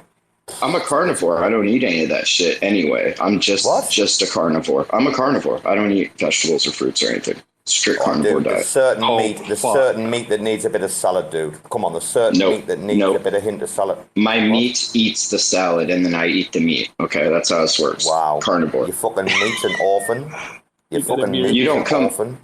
You don't go up to a velociraptor and ask it to eat a fucking salad. No, it'll eat your face off. I'm a velociraptor, okay? I don't eat that shit. Meat or grains. Wow. I will eat grains. I like grains. Hey, excuse me. If you guys were talking about Subway, if you want to have fun there, right? You point bonjour, merci. You point at the tomatoes, right? And you tell him to put onion. It's real funny like that. He's gonna put like his hand in there. Seriously, do that. You gonna be pissed off. And then you tell him, man, you say I told you tomatoes, man. Why are you putting onion? You could hear him too. He was in line at a Subway paying for his food right now. That's what made him think of it. What'd you get? No, it was Burger King because they have a veggie burger steakhouse here in France. They bring the veggie. I love Burger King now because they have a veggie for us people that don't eat the meat, animal meat. Oh yeah, I wouldn't fuck with that. Dude, it's called plant-based to me. Come on, politically it's soy-based. Exactly. It's soy-based. It tastes lovely. I love it. Dude, they're cheap though. like Burger King here, you can get a plant-based for like half the cost of a normal one. That's because they grow it in a giant vat of fucking algae and yeast and shit. That's so gross. Look at how they do the chicken nugget. Look at how they do the chicken nuggets, man. They take the whole chicken. They don't even take the feathers out. They just put it in boiling water, the poor animal, and just grind it and then make it to you, cook it to food, eat. Oh, this is horrible. Hey, talking about chicken nuggets, wait a minute. Does anybody know the Jamie Oliver story and the chicken nuggets story? Sir Joshi, do you know Jamie Oliver, No. the famous chef? Oh, guys. No, not familiar. So Jamie Oliver, he's a famous British chef, like probably like top 3 TV guy. Bit of a pleb. I'm not the biggest fan. I've been to his restaurant in Bali. He's got restaurants around the world. He had one in Bangkok, but it's shut down, unprofitable. Anyway, he did this thing, and it's on YouTube, I think. And it's called Jamie's School Dinners. And he was really pissed off at the way like that they were serving like kids in like schools in England, right? To the extent where he contacted the school and he said, hey, look, what's going on with your kids? You're feeding them shit. And he did this like bravado show of like why it was all so bad and the fat and everything, right? Anyway. I remember that show. I remember that. Oh, no way. No way, Berserker. Really? No way. Yeah, it was pretty. I don't know the end of it, so I'm excited to hear kind of the conclusion. But it seemed like a genius idea. His food never looked good to me, but he's super popular. He's like the right below Gordon Ramsay, Sajoshi. So he's very popular. Like, did he actually do it because he gave a shit, or was he just trying to make show content? It's all for TV and for, kind of the exposure and the brand. He tried. And the market. Yeah. That's respectable. So, guys, this is one of the fucking funniest things I've seen on TV, man. You need to watch this, right? So your man goes in the school and he's whipping up a bit of fresh pasta and he's bitting the salad together, right? Oh, I remember that scene now. Okay, you go. Go on, dude. No, Berserker, which scene? No, you tell it. But guys, right, like some of the kids, when he was serving the food, were fucking in absolute tears, right? These kids were fucking destroyed beyond their life, like screaming at the healthy food. Now listen what happened. No shit, at lunchtime, the fucking parents were going to McDonald's and sneaking chicken nuggets into the fucking fence at school. No shit, at lunchtime, the parents were sneaking up, fucking loading up chicken nuggets. I was like, oh my God, send it all to zero. Send my country to fucking zero, will you? Berserker, which scene are you talking about where the parents are passing the nuggets over I remember where he gives them like the super fresh food, right? And I believe it, what was it, pasta? I don't remember exactly what it was. It actually looked decent. It was definitely extremely healthy. And then he had the kids taste this fresh, healthy, delicious, and nutritious food. And afterwards, he's like, do you guys want the chicken nuggets? And the kids went wild. They're like, yes, give me the chicken nuggets. And then they ate the nuggets. They're like, we prefer the nuggets. And then he looks at the camera, his face is like, Guys, so disappointed. I'm sorry if anybody gets offended about this pinned tweet up here, but look at the screenshot and see who's replying to this woman.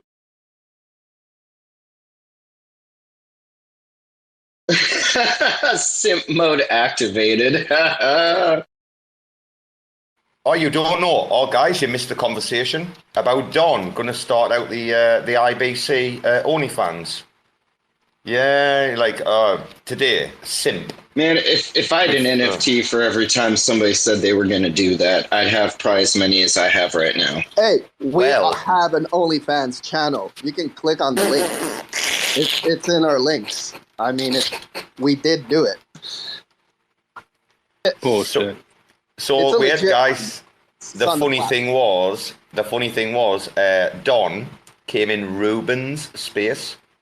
And so, like, Ruben was like, oh, well, it's funny you should mention that, but we're working on this at the minute and blah, blah. And then Ruben just, like, laid out all of this, like, technical plan shit they've already, like, been building. And, like, I think Don, like, left the spaces. Oh my God, fucking Don. That Ruben, man, he's a head turner. I'll tell you what. We had a great conversation today. Bot. He's a bot, dude. We had a great conversation because we found some similarities between ourselves in regards to like early days and stuff. And it was really cool, like listening, like talking about his fucking life's been mad, man. Like, wow, that kid's a good kid. I like him. But yeah, I think he's a bot. Welcome back, Amanda. Did you make your flight? I'm guessing not. No, I'm on the way. Are you? Well, you're cutting it close, no? We've been on 2 hours. The flight's domestic. The flight's in The flight's in 3 hours. Oh, are you tracking her airport? Right. No, are you tracking her flights? Okay. Dude, fuck off. She said she woke up earlier sick and she was like, oh, I've got to be at the airport in 3 hours. But wait a minute, what's your check-in? For domestic, we only have to be there like 1 hour before. International, 2 hours. What's it like in the States for domestic? Like 1.5 usually. Sometimes I cut it close to 1 just so I don't have to sit around.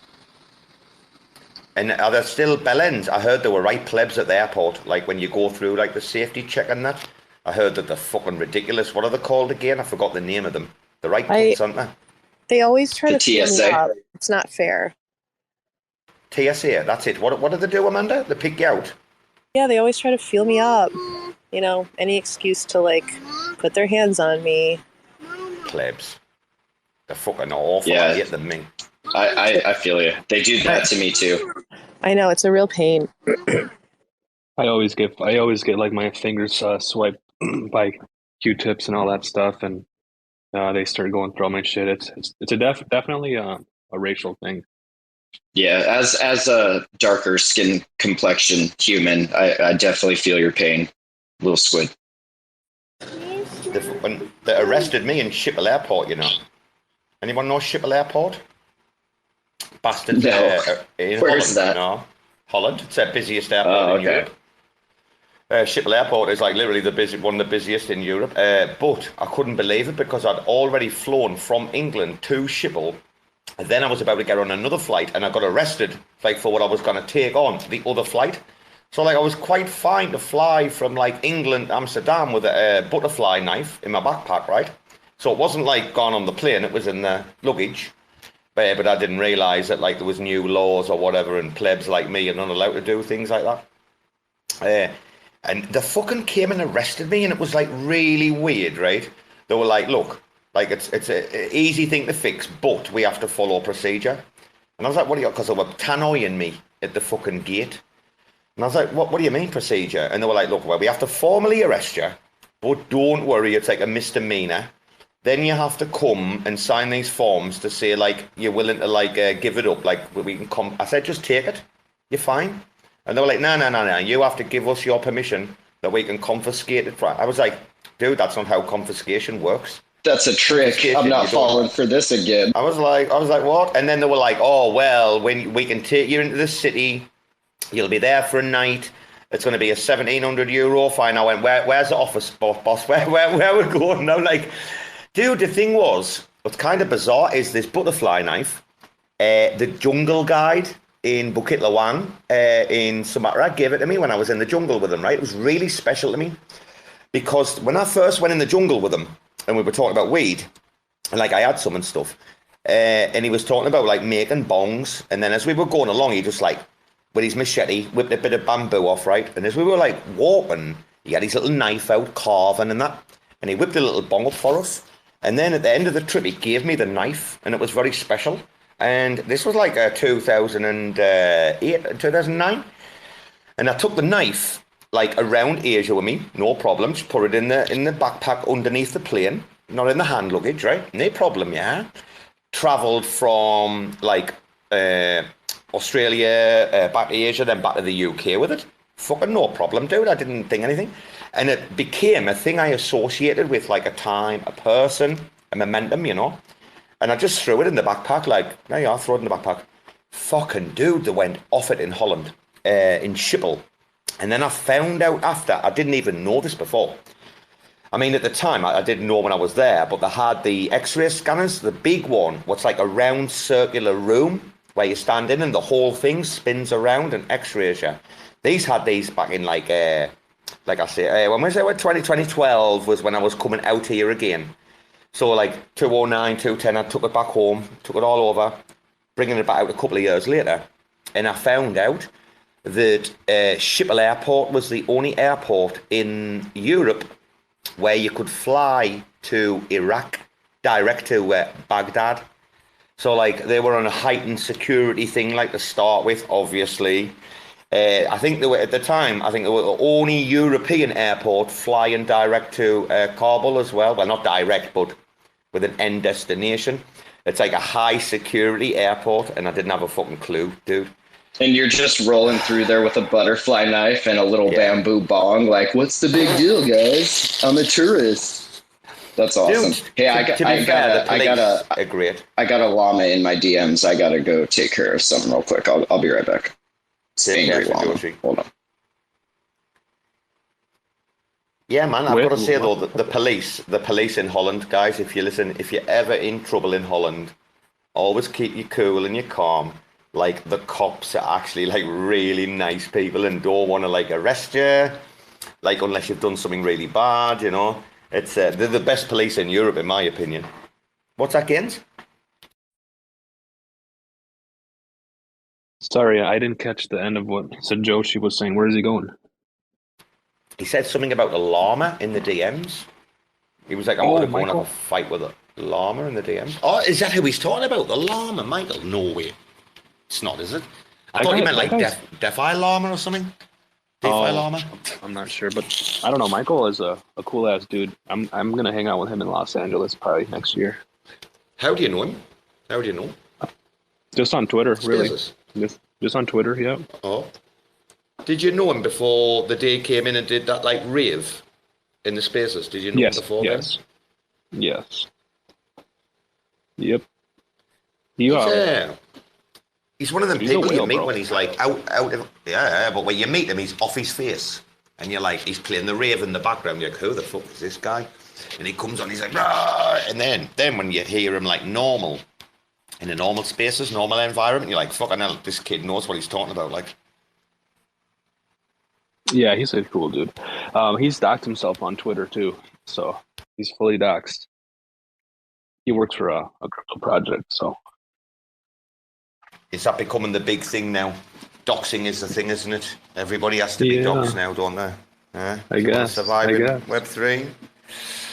The doxing that you can tell everybody's doxing. Robo, are you secretly a Bitcoin maxi?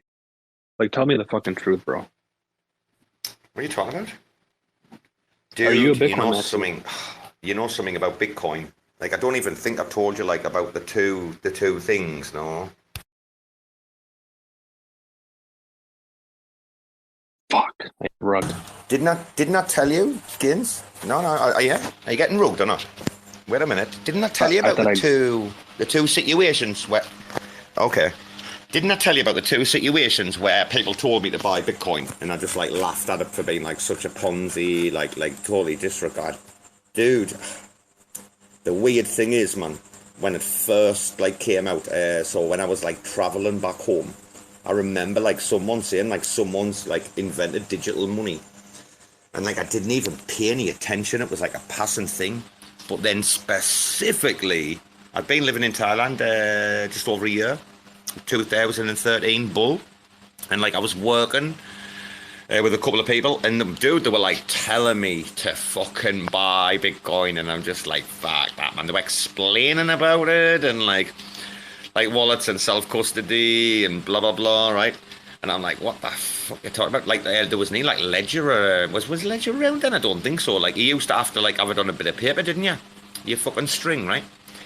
And then, 2017 into 18, like, buller. Like, literally, in my school where I was working, 2 teachers were, like, banging to it.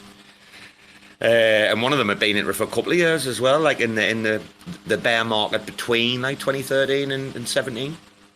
But there was a couple of kids in my Saturday school that actually did like really, really well, and then one of them got really greedy and like bought loads of Bitcoin and then fucking just lost me the lot when like it crashed. He was like taking out loans and shit to buy like Bitcoin, like he got right out of hand, like dude. Like there was 2 opportunities in my life where people were literally like, Robo, like this is the future, blah, and dude, I used to laugh at it, man. It wasn't until I lost my job and I had no choice. If COVID had never come, I probably wouldn't be into crypto, like. That's a fact, that, like. I don't think, I mean, maybe in 2025 or 2030 I might enter crypto, but dude, I'll be honest with you guys. I'm not a Bitcoin maxi now, right? But back when 2018 bear market hit, I was like super into becoming like a Bitcoin maxi because I couldn't see any of the other altcoins surviving that bear market, and Bitcoin was the only thing that made sense. And I was tuning into a fuck ton of like talks about Bitcoin, and I was becoming a Bitcoin maxi for a short period there. And I feel like it comes in waves. Like every time a bear market hits, I'm like, dude, maybe all this shit is just fucking like worthless, you know. And the only truth, the only real currency, real cryptocurrency out there is Bitcoin. I don't know why. No, this happens in waves, I man. disagree. I disagree totally. Like, you cannot, this crypto world will not exist without programmable smart money. Like, there's no economy or anything ever going to be fucking built on, like, Bitcoin to any, like, degree where it's going to change, like, the attitude of institutions. I mean, you have to be able to program smart money. How you do that and how you get there and what method of proof you use, that's a different story, right? Because proof of stake evidently isn't fucking working the way it should do in many cases, right? But nah, I disagree that, like, that there should only be, I can't say that. I can't for the life of me. Bitcoin is pretty fucking shit. I'm going to come out. Screw it, guys. I'm going to come out. I'm going to tell all you that I'm truly a Bitcoin maxi. And I'm dumping all my shit for Bitcoin. How much Bitcoin you got? How much Bitcoin you got? How much you got? Come on. 2 Satoshis. how much? Gaines is a broke ass Bitcoin maxi. She's right. I am. I actually did sell my Bitcoin for Luna, so I got wrecked. I bought Bitcoin at the first time was 29, second was 36, and then I last bought it like I think 39.5 was the last one I bought, and then we bounced down, and I sold it off quite quickly, like, and then I haven't fucking really gone near it since, like. Do you guys do? Damn. Do you guys do weekly buys? I do that. Well, Amanda, it depends what the weekly buy's for. Is it to go in on a stake? Are you going to stake it, or are you going to keep it like liquid and just make... Okay. It's a difficult market at the minute, mind. Difficult market. I'm yelling at my child. To be fair, I'm buying Amanda, at the minute. Amanda, you're sick? Yes. Oh. Oh, Bbandz, you missed that. Bbandz. Oh, Bbandz came in late, yeah. Oh yeah, it's because I'm hungover. That's okay. We were. This morning I woke up and I was like, oh, did not feel good. It's the same as Tank. Tank was out on the sauce until like 2 a.m. Tank came in rough as a dog. He didn't mute himself and he's like in the background. Bbandz, why were you drunk last night? 4 hour spaces with gains or what? What's going on I there? didn't start drinking at the beginning of it. I waited towards the end. And then I didn't realize, like, you know, so like I buy those like 8% beers, but they're like flavored, so they're delicious. But yeah, that's what happened. Have you had the I tell you what I'll do, like you're talking about like the fruity flavored stuff, like obviously not craft. No, not fruit. No, not fruity flavored. No, I like okay. sour. I like sour beers like, that have developed flavors, like, you know, like that. Craft. Are you talking about craft or craft beer? Yeah. Yes, craft beer. Ah, right. Okay, I thought you were talking about like the women-y, like fruity beers. So like no, yuck. One I discovered recently though was that Hogarden peach, right? Oh, I'm partial to a little cheeky Hogarden peach from time to time, like just that little fruity little zing. But no, I like sours as well. I love sours, actually, good sours. I'm all about the hops, Robo, though. Oh, give me some of that nasty fucking hops, please. Make it dirty and dank. The real craft beer, man. The dirt shit that people home brew in their kitchen and that. The good stuff. I drank a beer that had like, it was almost like, it was kind of thick, like almost like a smoothie. It was a smoothie beer because of all the fruit in it. I never tasted anything so strange, like the way, like, it was drinking because it was alcoholic, but it was also like a smoothie, but it was actually extremely delicious. It was weird. Do you get a lot of the feral stuff over in the US? I'm not too sure about the exports of like the Aussie stuff. Like there's obviously like great Aussie craft, yeah. But feral breweries got bought out by Coca-Cola. Do you get the feral, like the big juices and stuff? Feral brewing? No, you mean like, are you talking about like a type of bottle, like a growler or something to fill up? Yeah, it's a brewery. It's a craft brewery. It was one of the biggest in Australia, and then Coca-Cola bought them out like about 2 years ago or something. Coca-Cola paid like millions and millions for them. But they're really popular like over here, but I didn't know. I'm not too sure if they're all the craft where you are.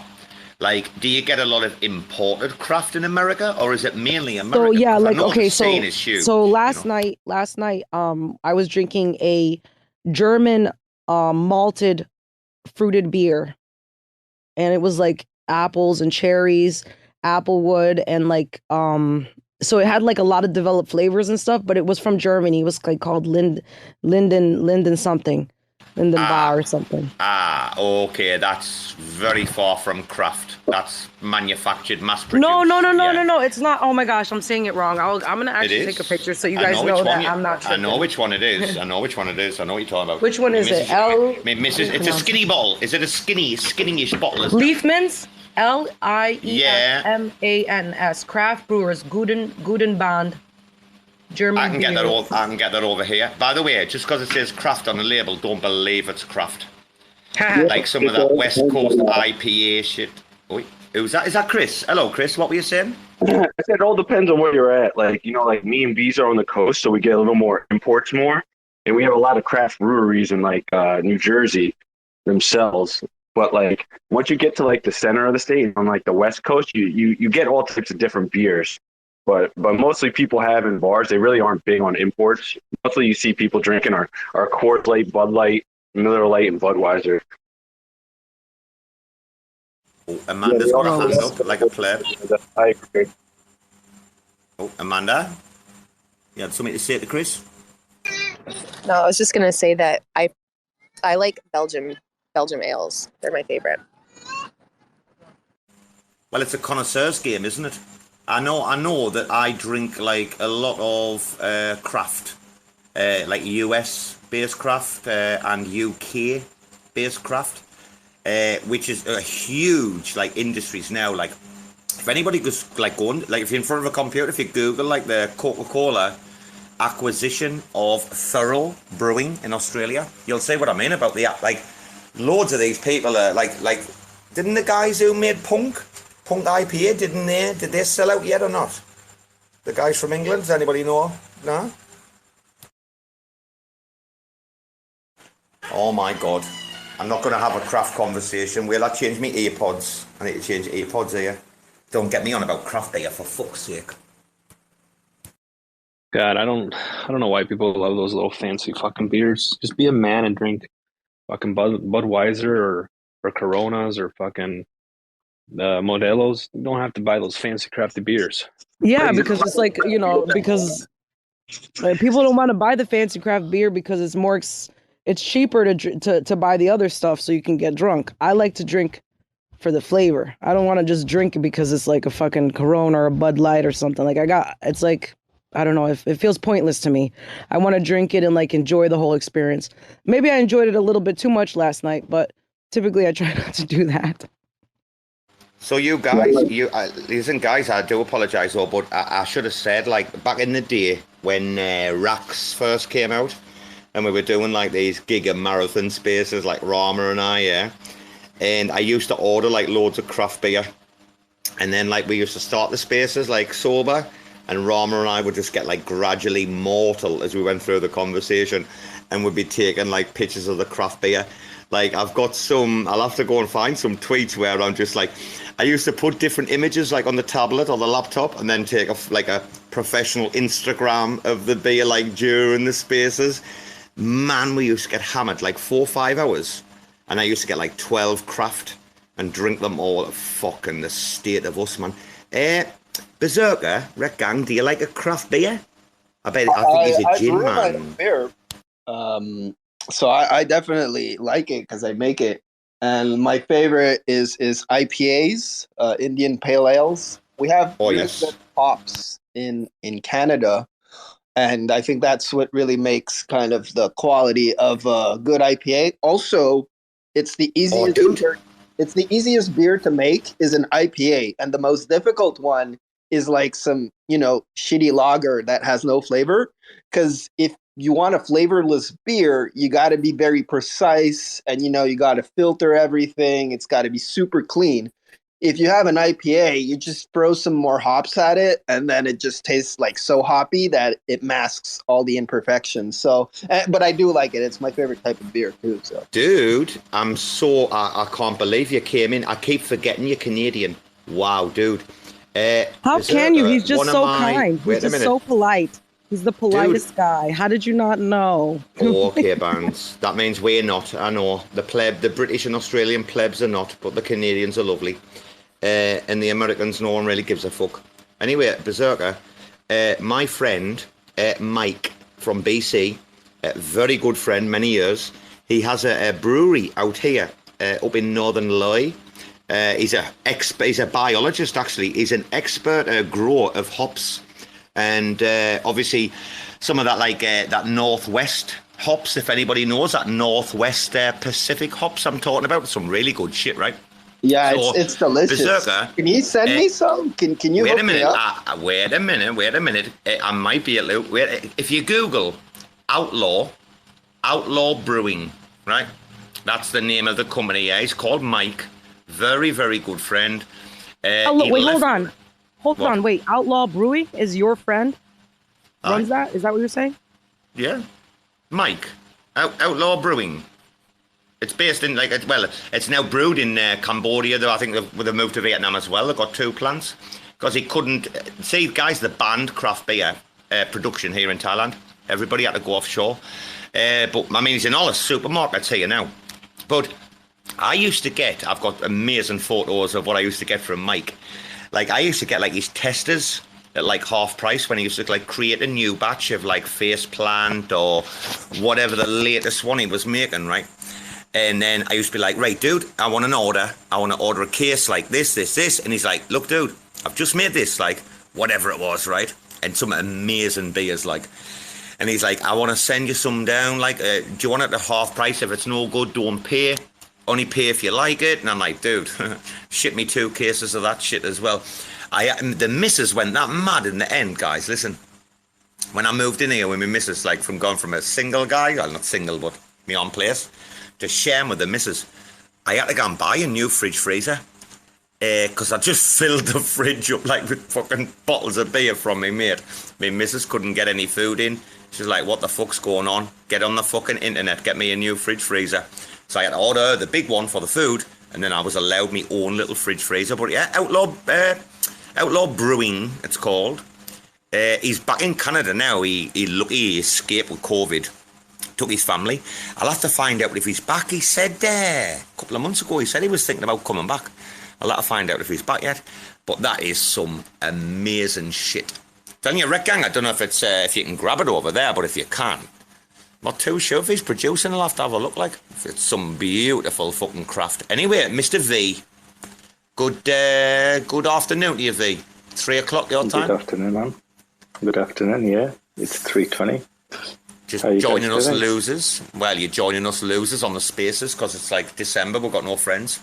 Either Either we can talk on Spaces or we have to put Christmas trees up like your man, Little Squid Pleb, in the corner.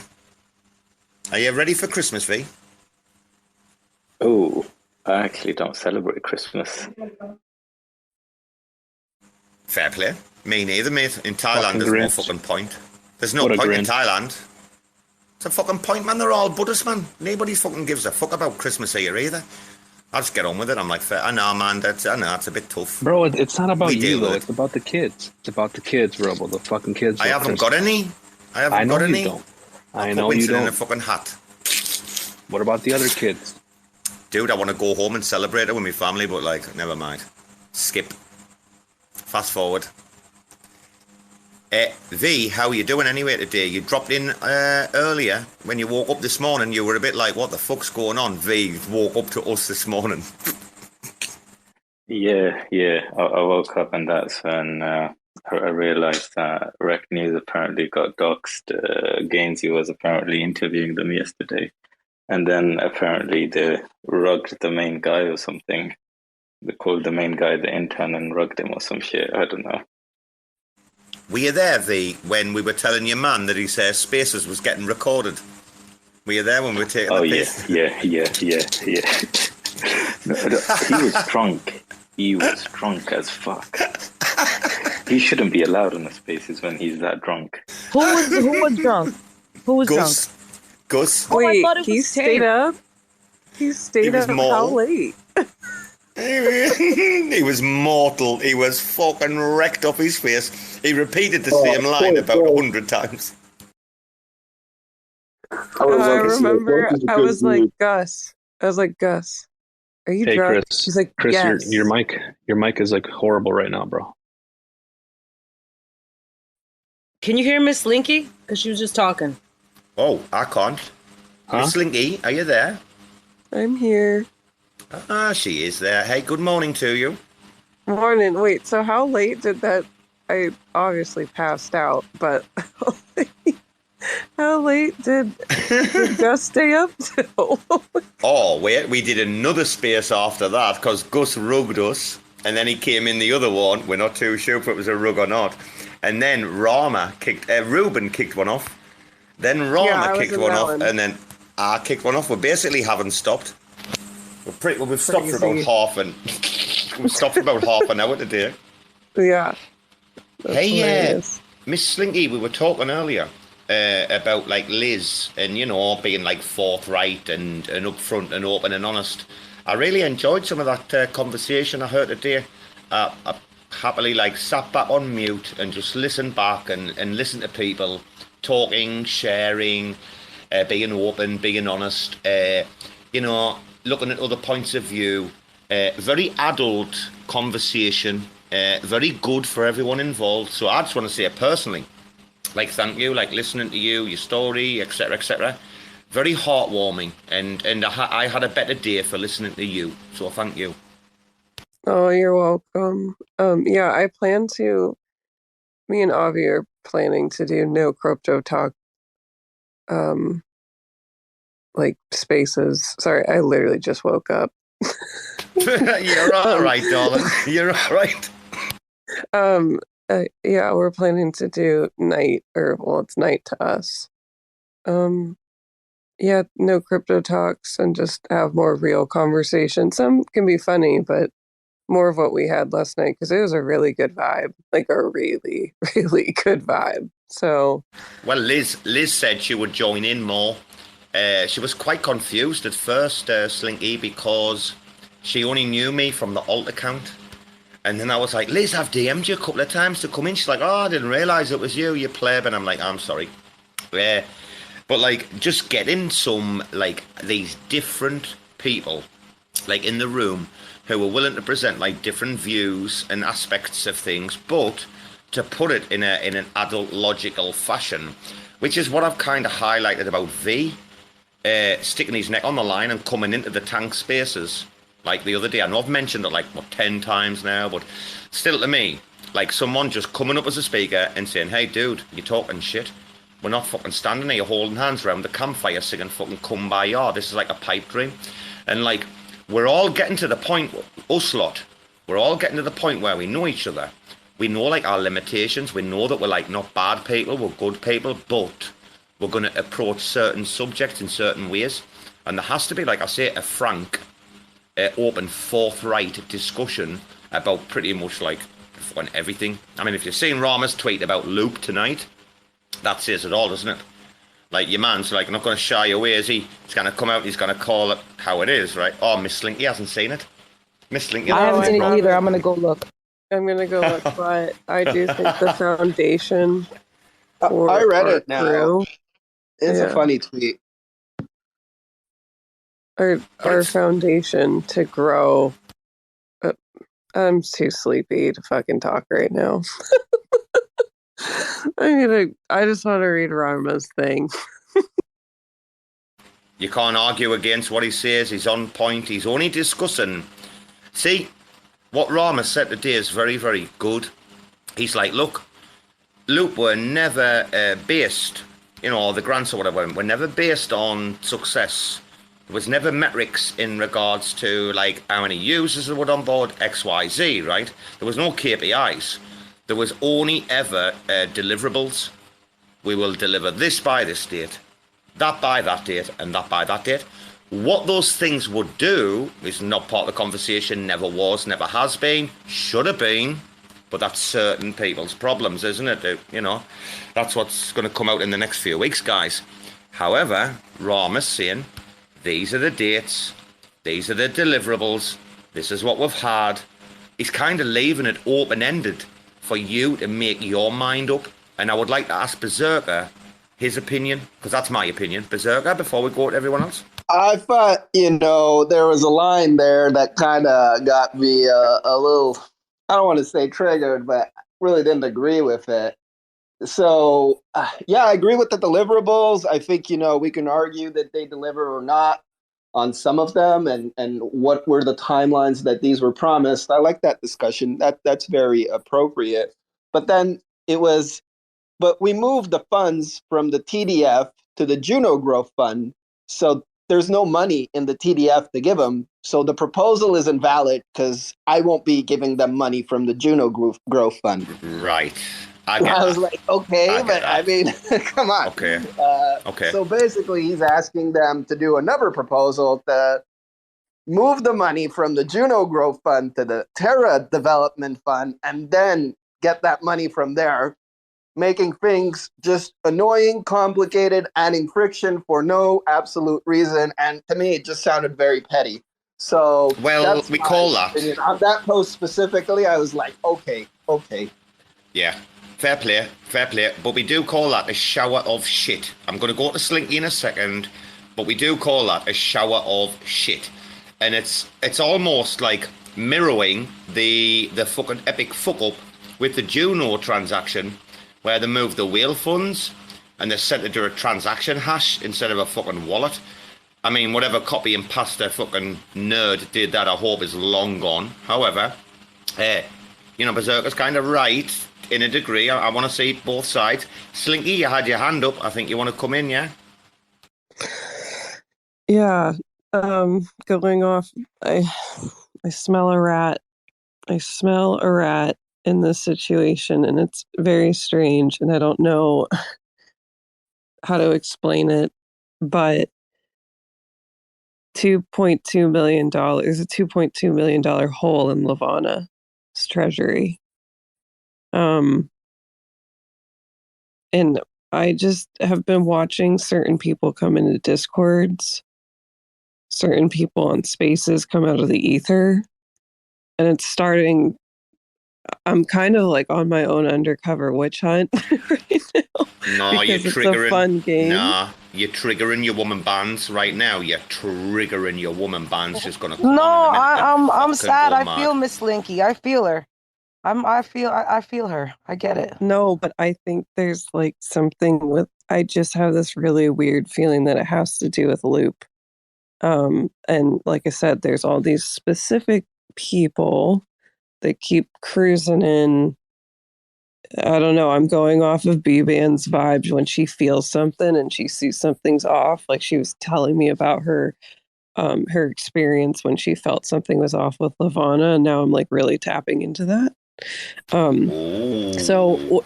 this is the funny part. Like, I'm very, very slyly doing this, but to keep the Lavana community busy, we're going to just basically say, like, let's go on a witch hunt, look for that hole in the wallet. Because like, not in like, to me it's funny because I'm fucking weird, but I'm down. Take this so I'm down. seriously.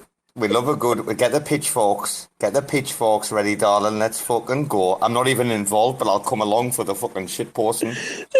I can't wait. It's like, because basically, like, how it needs to work is everyone that's passionate about Lavana needs to just, like, you know, drop like flies, like to read, to, you know, come together. Like, I know Finn's position, I know everybody else's position on it, but like, we need to actually let everything, all the noise die. So if you just put people, if you put people on witch hunts, you can just make them super, super exhausted. You know, racks don't care. Let's again. Shall we stalk the fires in the underground main production facility? Shall we get racks going after Lavana for the culture like we can do? Shall we? Brasco? What the fuck do you need me to do, Miss Slinks? What the fuck do you need me to do? Shall we go after Lavana? Brasco, are you game? Brasco, gives an emoji if you're game to fucking go after these cunts, and I'll DM Ambador and Rama. Let's fucking take Lavana right out the fucking game, shall we, this week? Public enemy number one. Oh, there's my man Brasco. Just give the raised fist. Lavana, let me tell you, in one emoji, your life is in the shed. I want everyone to come with this preface that I don't think it's Jonathan, and I don't think it's Beach Dragon that is the bad player here. Like, really have had deep talks about this with certain people in our community. It's kind of clear. Yeah, I don't think it. Yeah, agree. Yeah. There's some big VC that, you know, I don't know if you saw these proposals, like the one on Loop, right? It passed so quickly, and you know, so yeah, because they push it through. They help push it well, out. That's what I'm trying to say. Yeah, they push it through because you have validator friends that can push it through, right? You have people that control the money and that give the money. So what you can complain as much as you want, but your voting power is inexistent, you know, compared to theirs. So I feel like there's some big money, big plays. We can, you know, do our job and kind of show the truth, but how much will that move the needle? Probably it will a little bit, but some of this big stuff, I'm not sure. They're just out there for their end gains, and how much can we influence those people? I don't know, until they're fully exposed or whatever. I don't want to go on a witch hunt like Tank says, but there's some things that we don't know. I agree with you, Slinky. I put my tinfoil hat too. Yeah, and the whole point of this is I'm not trying to like uncover anything big. I'm trying to keep our community occupied.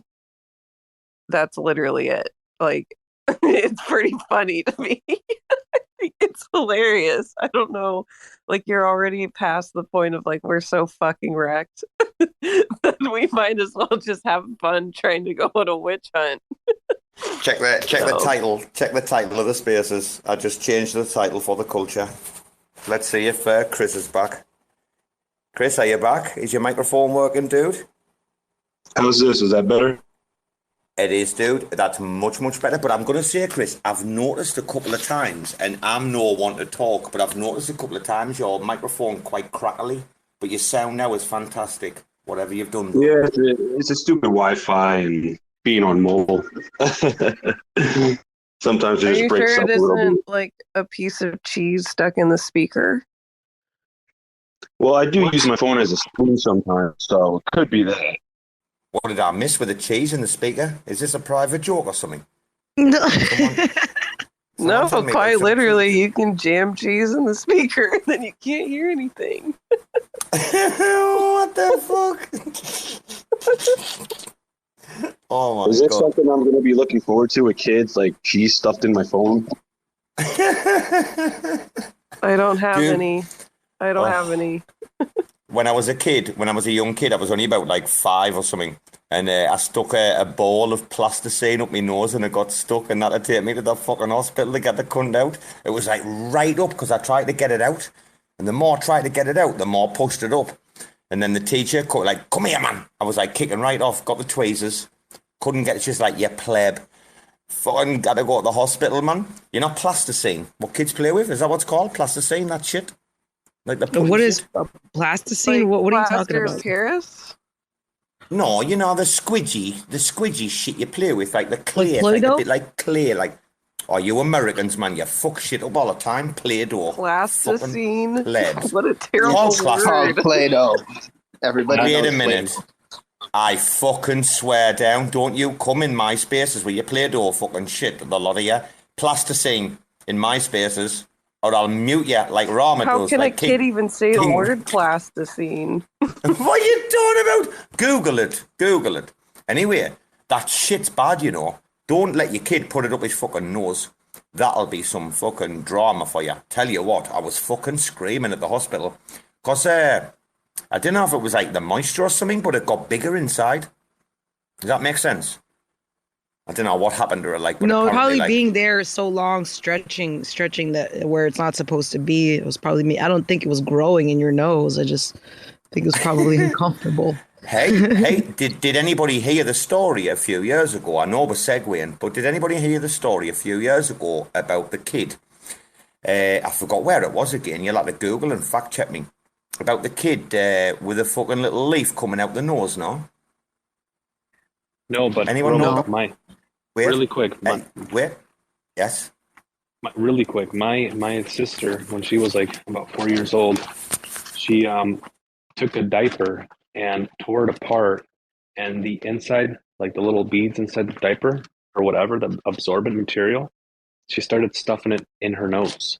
And the only reason we found out that it was in there was because when my mom gave her a bath, the little like material started like absorbing water from the bath, and she had this big lump in her nose. And my mom's like, what? Like my mom started panicking, bro. My mom started panicking, and she couldn't get all of that material out, man. It was pretty scary because that stuff like absorbs and it gets huge. You know what I'm saying? What the fuck? Yeah. Seriously, mate. Wow. Fuck that. Out of a nappy, out of a diaper. Yeah. Wow. That's insane. Hey, listen, I got a insane. nasty story. So my sister, her daughter, she was in her room, and I guess in the middle of the night she pooped, and her diaper had fallen off, so she took the poop and like smeared it all over the walls in the bedroom and was drawing with it and putting it all over the walls. My sister said, like, before she sold her house, she said she could still not get that shit smell out of the bedroom, no matter how hard she tried. Imagine the smell. Imagine the smell. Can you imagine your sister rings you up and she's like, oh, you're not going to believe what happened last night. The fucking kid did this, fucking written all over. And Bbandz is like, imagine the smell in your house right now, sis.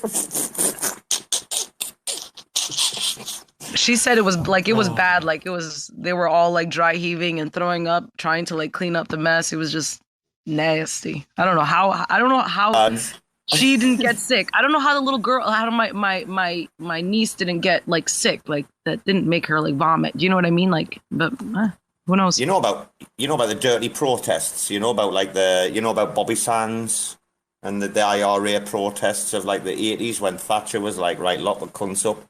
And they literally like lived in that for fucking weeks. I mean, Bobby Sands is probably one of the most famous, died on hunger strike. He's got a boulevard named after him in Iran, of all places, yeah. Which was obviously supplying weapons. Anyway, the lived bands, these people, like lived in solitary confinement cells, like what you're talking about, with like literally the entire, like their body covered in it. So that the screws, the prison officers, wouldn't like run in and try to grab them, blah, blah. They covered themselves in their feces. And it's called like the dirty protest. So in prison, guys, if you shit or whatever, then rub it on the walls and shit, like in protest. It's called a dirty protest. And there's That's quite so a sad. number. Oh, it's rotten. There's a great movie.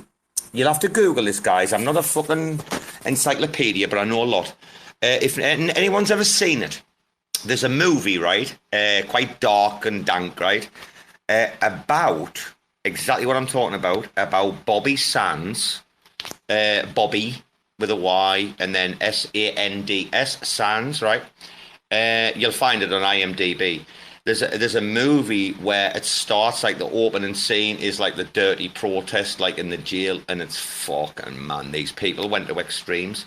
It's quite hard to believe that, like, to retaliate back against, which obviously something that you see is unjust, which is obviously like just if you're guilty, you know what I mean, the thing about this is the IRA weren't treated as political prisoners, if I remember rightly. This is what the whole thing was over, right? The IRA, they were demanding political prisoner rights, right? And they weren't given that. Like, they were literally like blackballed and like sent into the maze and shit. Can't remember what this movie's called, man. I'm gonna have to fucking find out and watch it again. But like, it's fucking hardcore. Anyway, Joe has just come back for like the third, fourth time, and he comes in. We're talking about people covering themselves in shit and living in shit, and Joe's like, probably the wrong space for me. This, like, hello, Joe. No, it's great. I have an infant, so I know all about being covered in shit. Dude, we're talking about crazy kids doing crazy stuff. Wait a minute, Joe, like this. I didn't finish the story. Guys, a few years ago, right? Oh, it might have been even about 20 years ago or something. This mother, she noticed this like little like green thing like sticking out of our kid's nose, right? So she pulled it, and it was like this tiny little like baby little like leaf thing.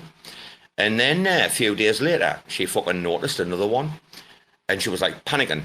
And they went to the hospital, and they found out what had happened is that the kid had sneezed while like eating a tomato sandwich or whatever. And the tomato seed had got like lodged up his nose. Now, your nose is dark, it's wet, and it's warm. What are the growing conditions? So if anyone knows anything about biological like warfare, you'll know exactly what the conditions are for like growing shit. Right, which is what like biological weapons are. It's like shit like grown in the dark, with the heat and the moisture. That's how they do it, right? I've got a story about that as well. This kid though, he had a fucking tomato plant, and he's grown up his nose. And actually, the mum was like really like lucky to get it in time, because the roots were like spreading like inside. Yes, Berserker, come in. Oh, he's gone. Oh, what? He put his hand up and then he went? No, listen, I heard the story of a woman, her tooth was all fucked up, and she actually had a tomato seed in her tooth that was growing roots. So I can kind of believe that shit. It's common. No, it's very common, apparently.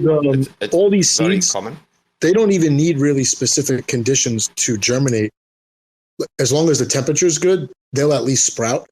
And I remember a couple of years ago on the state science test, there was a question involving like a patient who goes to the doctor and they had a seed in their lung. And that was literally on the state test that ninth graders had to take. And like every kid got it wrong. it was a messed up question. Guys, I'm just going to ask, there's maybe a few like squeamish people who might leave. Has anybody ever seen when your man got the parasite in his head, the worm, and they couldn't get it out? And what they did is, right, guys, this is fucking like genius. You know what they used? And I'm not shitting you here, am I? A piece of cooked bacon. So you know bacon and like the smell of bacon, right?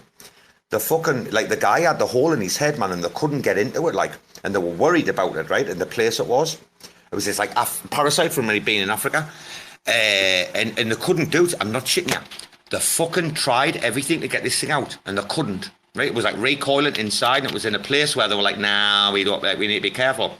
And the taste of when your man's worm out his head with bacon. I was like, what the fucking Jesus? I was in the shower for 3 days. I was fucking scrubbing myself dry. Like, I can't watch that shit, but I have to. Like, I can't, but I'm like, oh, fuck, what? Like, you see a headline, like, fucking worm comes out of man's head by smell of bacon. I mean, if you're going to bypass that shit, there's part of your day that will like die, isn't there? That's the thing. You're gonna be like, no, wait, is there a, come here, where's the video? Where's the fucking, I need to see this shit. Might just be me, I might be a freak. I never watch videos like that. I'm more of like I like watching shark attacks on people and basically any animal attacking a person. When I used to have trouble sleeping at night, that's what I would watch late at night. So that gives you a good night's rest. That helps like give you a night's rest. Like, okay, no, I think it's because I'm attacked by a shark. I think I'm ready for bed now. I'm gonna have great dreams. I'm just always interested in animals, and ever since I was a kid, I was always interested in like how animals eat. Like I always had turtles and fish, and I would always feed them different stuff to see if they would eat it. And this is like next level, you know. Hey, look, here's a shark. Here's a surfer. That's what you get for surfing. Joe, you're a man. We found wait a minute. psychopath. Wait a minute. No, I'm in with Joe. Wait a minute, Joe. Have you watched the YouTube videos of your man? There's a few of them where they've got the piranhas in the tank, and they put different things in the fucking. My God! I used to have piranhas in my fish tank. I got them when they were really small. They were like the size of a quarter, and yeah, I took care of them pretty good. They maybe doubled or tripled in size, and then one day I looked in the tank, and one of them got eaten, and because the fish carcasses, they were kind of big for like an aquarium fish. They were like maybe 2 inches, 2.5 inches. The ammonia from the dead piranha took over the tank and killed all the other ones. So I had them for maybe. Yeah, I couldn't clean it. Yeah, they were red belly piranhas, but they're a mess. They don't eat all the food. They only kill the food. They don't actually eat the whole fish. So the tank is always dirty. It was not a good pet. But don't they eat, guys, stop me if I'm wrong, don't they eat like the injured?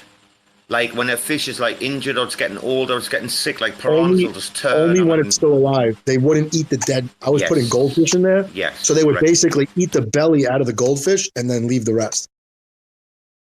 Well, I listen, I mean, if we're going to go there, like, I don't know, I'm sorry if anyone's a cat owner, and you know, there's a lot of stray cats out there in the world, right? I don't like cats, and, you know, go for it. Oh, well, you can't control everything, guys. Oh, come on, Bbandz. Guys, wait a minute. Me dogs ate a cat, right? And, like, literally, like, I can't even believe, like, what happened. Like, I didn't even realise, like, a cat's tail, that ligament, I never even realised what even that, like, was. Like, when you see, like, what it actually is exposed, it, like, blows you away. However, like, what happens, right, guys, and this is no fucking shit, they'll just literally, like, eat the organs. Like, they'll get inside very carefully, very cleverly, right, a dog, yeah? Like, a proper dog, like, mine are not dogs anyway. I don't even know what they are. They'll eat, like, in order as well, right? So they'll like go for like the liver, the heart, and the kidneys, and they'll know exactly like what not to touch, and to make sure that like they don't fucking, you know, like burst things that they shouldn't. It's kind of crazy, like when you see like how they can use their teeth to like pick Bears things do the same apart. thing. What's that? Bears do the same thing. They eat the organs in a specific order based on like the fat content, the iron content. It's pretty wild. Correct, yeah. It's exactly the same as these, and nobody taught them, mate. I mean, they caught it when I wasn't even here. They've killed like many pigeons and birds and fucking snakes, dude. I can't even control these. I wouldn't even try to. It's that wild thing in them, and it's great about when they have kids. It's like you don't even have to do anything. It's like the parent as a kid and immediately like knows what to do. Like women and like and people and men have to go to prenatal classes for like months on end before you have a kid and shit, and you have to learn about the breathing, and a dog's just like few weeks, bang, there you go, and then like licking its arse to make sure it goes to the toilet for the first 2 weeks till it can stand up or something. It's kind of crazy, like what you see, dog. I commented about this a while ago, like observing dog behaviour. Fucking dogs are so far more socially advanced than humans in all aspects. And not just what I'm talking about, like, you know, prenatal classes, sorry. like a lot of things, the way they communicate with each other. It's like, do you want to play it? No, fair enough, let's go to sleep. Or like, do you want to play it? Yeah, let's go mad. Oh, you've been too rough. Right, there you are, go and fuck off, you know. They don't have any drama to them. But anyway, even when they're really small, you could see the social behavior, because when I was a kid, we had a dog and we bred her and she had 6 puppies. So we had 7 dogs for about like 3 or 4 months. But once the puppies were big enough to like run around, you would see that like the social behaviors come out. You would see them try to exert dominance over the brothers and sisters. You would even see some of them try to exert dominance over the mother, and then you would see the mother lash out and knock them down. It was pretty crazy. Joe, have you ever seen the wolf mother with the 2 kids, and one's the son and one's the daughter? And have you seen the way that she acts with like the daughter compared to the son or not? Have you seen that? The wolf mother. That I haven't seen, but I'm sure wolves are like super high level as well in terms of like organization and family, pecking order and all that. Yeah, well, actually, the story about wolves and about how like when one of them's going to die, I mean, wolves are fucking incredible. Probably the peak or apex, aren't there, of like the canine world? Are they canine? I don't even know if they're canine. Yeah, they're definitely canine. Yeah. Yeah, they would be classed as canines. Even in like the mammal world, they are like up there with like the apex predators. Fair enough, they're not as like big as the big cats of. But I'll tell you what, those bad grey boys, they can be big and fucking heavy. Those fuckers. I mean, I know you're not talking big cat size, but anyway, guys, I've seen this video of like I think it was like a rescued mother or something when she'd had the kids, and she'd only had 2, a girl and a boy, and she was fucking loving the boy, right, loving it. And the minute the girl came near, oh, you should have seen what the mama did. Grabbed the girl in the head and like threw the girl away. Because like to her, like the girl is the threat, isn't it? Not the boy, right? That's how it works, no? It's probably as soon as they hit a certain age, they see it as a threat.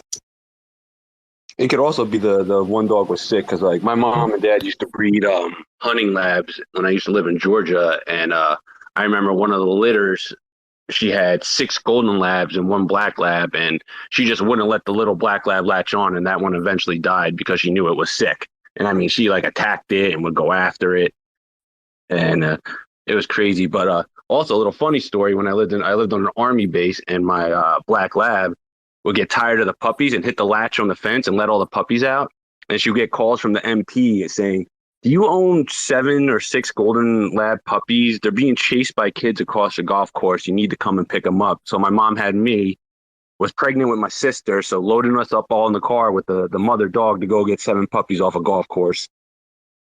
That's good. Amazing. Hey guys, I gotta say this, and I don't know if you have. If you haven't, I can highly recommend this, right? Has anybody ever seen like the meerkat documentary, like the show, the extended show of the meerkat family living out there in the army? I hope Miss Slinky's seen it, she's emoji. And guys, the hierarchical structure within meerkats beggars belief. And I don't know if anyone's like seen like the bird that rogues the meerkat out of his food. Man, if you've never seen this, man, I highly suggest you should be able to see it on YouTube if you just go and look, right? If you put in like meerkat family documentary or something. There's like this series in England that went on for ages where like they put the underground cameras and all that like out in Africa, set everything up, right, and the meerkats like went to town. The fucking mother meerkat with the daughters, how the mother meerkat expels like these daughters to like the out fringes, and how like one of the daughters, like one of the older daughters, has to become like the nanny for the younger ones. And that like, the mum like doesn't take care of like the kids, and she's like, nah, there's another one, you take care of it. Like that meerkat society. I mean, I don't know what I think about it. I don't know if Miss Slinky, do you know what I'm talking about or not? I think she knows. Yeah, it's like they're more organized than humans are, but that's not saying much, I guess. But you're right, though, aren't you? That's what we're talking about. Dogs, Miss Slinky. It's like you look at these things, these primitive animals, and you're like, why can't we be more like that and less like the plebs that we are, you know? Hey, you know what you were talking about before, about how the dogs will eat organs in a specific order? I've seen that humans would do the same thing if we were starving. Well, are you talking about humans eating other humans here? Not other humans, but I was reading something where they were saying, like, if humans are like lost at, let's say you're lost at sea, right, and you're dehydrated, there's no water because there's only salt water around you. If you're able to catch fish, your instinct is to eat the eyes of the fish because there's water in the eyes. I'm getting rugged. I like fish eyeballs, but like cooked. See, you're probably dehydrated. Like I like them cooked. Like I like to have like a full fish cooked, and then like the eyeball, the head intact is still intact, and I eat it. Your woman eating eyeballs? Is that right? Your woman eating eyeballs or what? My husband's screaming at me. He's like, "'Cause you're gross." Wait a minute, Bbandz. You can hear me okay, yeah? I didn't get rude. Wait a minute. Yeah, I can hear you. So you're eating the eyeballs of the fish, right? Fair play. I get that, right? What about the goat head? You know, when they bring the goat head out and they've got the big eyeball, like the big fella looking at you. Are you going to eat that shit, are you? I don't think that I would not eat it. I might be like, I don't want to, but it's not like I haven't eaten eyeballs before, so fuck it. Oh, you sound like my grandmother from Virginia. She used to, on Thanksgiving, she would get literally a whole fucking turkey and like hack the thing up and cook something with each piece of the fucking turkey and like eat the neck, eat the gizzards, eat the liver. The neck. Oh my gosh, the neck is so delicious. Oh, what about the feet? My aunt used to eat the feet. She would fry up the feet and she would chew on the feet. Yeah, yeah, all you put day. the chicken feet soup? Mm. Don't fucking start, Bbandz. Don't trigger me, Bbandz. The chicken feet soup, Bbandz knows what you're doing. You think I'm fucking stupid? Don't. You've been in the DMs, you two. This conversation, you just can fuck off with your chicken feet soup. Fucking telling you. I literally grew up. I grew up eating like that. Like my mother, she gave me cow tongue. I've eaten cow tongue. That's delicious, fine. You know, like, that's fine. Ox tongue. It's acceptable. Wait a minute. But your woman eyeballs. Robo's game, but I mean eyeballs. I mean you fucking. You're borderline there, Bbandz. You're fucking borderline there, mind. What was that, Miss Slinky? What were we gonna say? No, I'm just wondering, are you one of those people who like literally pick up roadkill and they eat it? Like I have friends that do that. No, I can't. That's like kind of crossing the line. There's like gravel and all kinds of extra stuff in the roadkill, you know, so it's definitely not for me. You're worried about gravel? Gravel? I know exactly what you're talking about, Slinky. My buddy in North Carolina just put up a picture. He's like, can't let this go to waste. And there was a buck on the side of the road and he literally took it home and dressed it. Okay, that's okay. But my friends will eat like skunk and snakes and like you see, I don't eat that. That's gross. That's how you get rabies. Oh my god. Wait a minute. I mean, first of all, right? Like let's go there. I want to know how the fuck you prepare a skunk. Surely there must be some like trigger mechanism in the insides. Like you must have to, when you strip them, right? That must be, I mean, it must be like a blowfish. I don't know if anyone knows. I think like as a Japanese chef, I think you have to train for like 15, 20 years before you're like legally allowed to sell like blowfish. Like one of the most dangerous things in the world, right? And only like a handful of blowfish, yeah? Only a handful of like chefs in the world can prepare blowfish, right? And it's a real delicacy. You can Google me on this, right? But I'm thinking, your skunk, it doesn't take much for him to fucking squirt that shit out his arse, right? He must have like a rapid fucking fire fucking trigger mechanism going on in his fucking anal passages or whatever. I don't know how it works. I need to look into this professionally. How does it work? So they say that skunks are rare, rare delicacy. Okay, get the fuck out of here. Get the fuck out. Delicacy. Okay, so wait a minute. They say that if the whatever the smelly cavity or whatever it is has been ruptured, which most of the time it is, they will not eat it. But if it's not ruptured, they're like, oh yeah, good cooking. I have no idea how they excrete. So if your man's dead because he's had a fight, with a bear or a fucking wolf or something, he's probably shit himself. So like they're not going to eat it once he's. Wait a minute, this is a bit weird. This like, isn't it? I won't eat it if the fucking shit smell isn't gone. Wait, Joe's coming in here. Joe must have some information. Joe, any updates in the studio? No, I don't have any information, but I remember being in Thailand and seeing some weird shit on the menu, like muskrat and what the hell else? Hedgehog. I remember taking pictures of menus where you live of some crazy shit. All right, Mr. fucking Tourist fucking Bureau. Do you realise fucking the economy's down horrendous here? The fucking GDP's in the gutter and your man's coming on. Oh, these cunts, they eat fucking worse things than fucking skunks. Yeah, how do you get to the meat on a hedgehog? Thanks for checking out another episode of the Ether. That was part 1 of the 2-part RAC FM number 10, 11 NFT ripoff projects about to get burned. Hosted by Robo, the mayor of RACville. Recorded on Saturday, December 3rd, 2022. For TerraSpaces.org, I'm Finn. Thanks for listening. And if you want to keep listening, head on over to TerraSpaces.org/donate and show some support.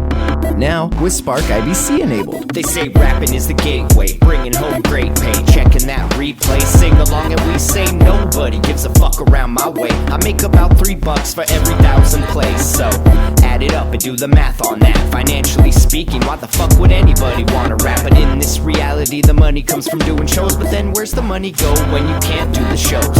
I guess you could rap on Cameo. I've been asking all my friends if I can rap on the patio. 6 feet, motherfucker, step the fuck back. Doing a little magic, pulling rabbits out the rucksack. Not everybody's always in it for the money. Looking like another crooked Sunday and I'm working Monday. So you know I ain't stressing, left debating great methods. Amazed to play Inception, the bass stay blessed.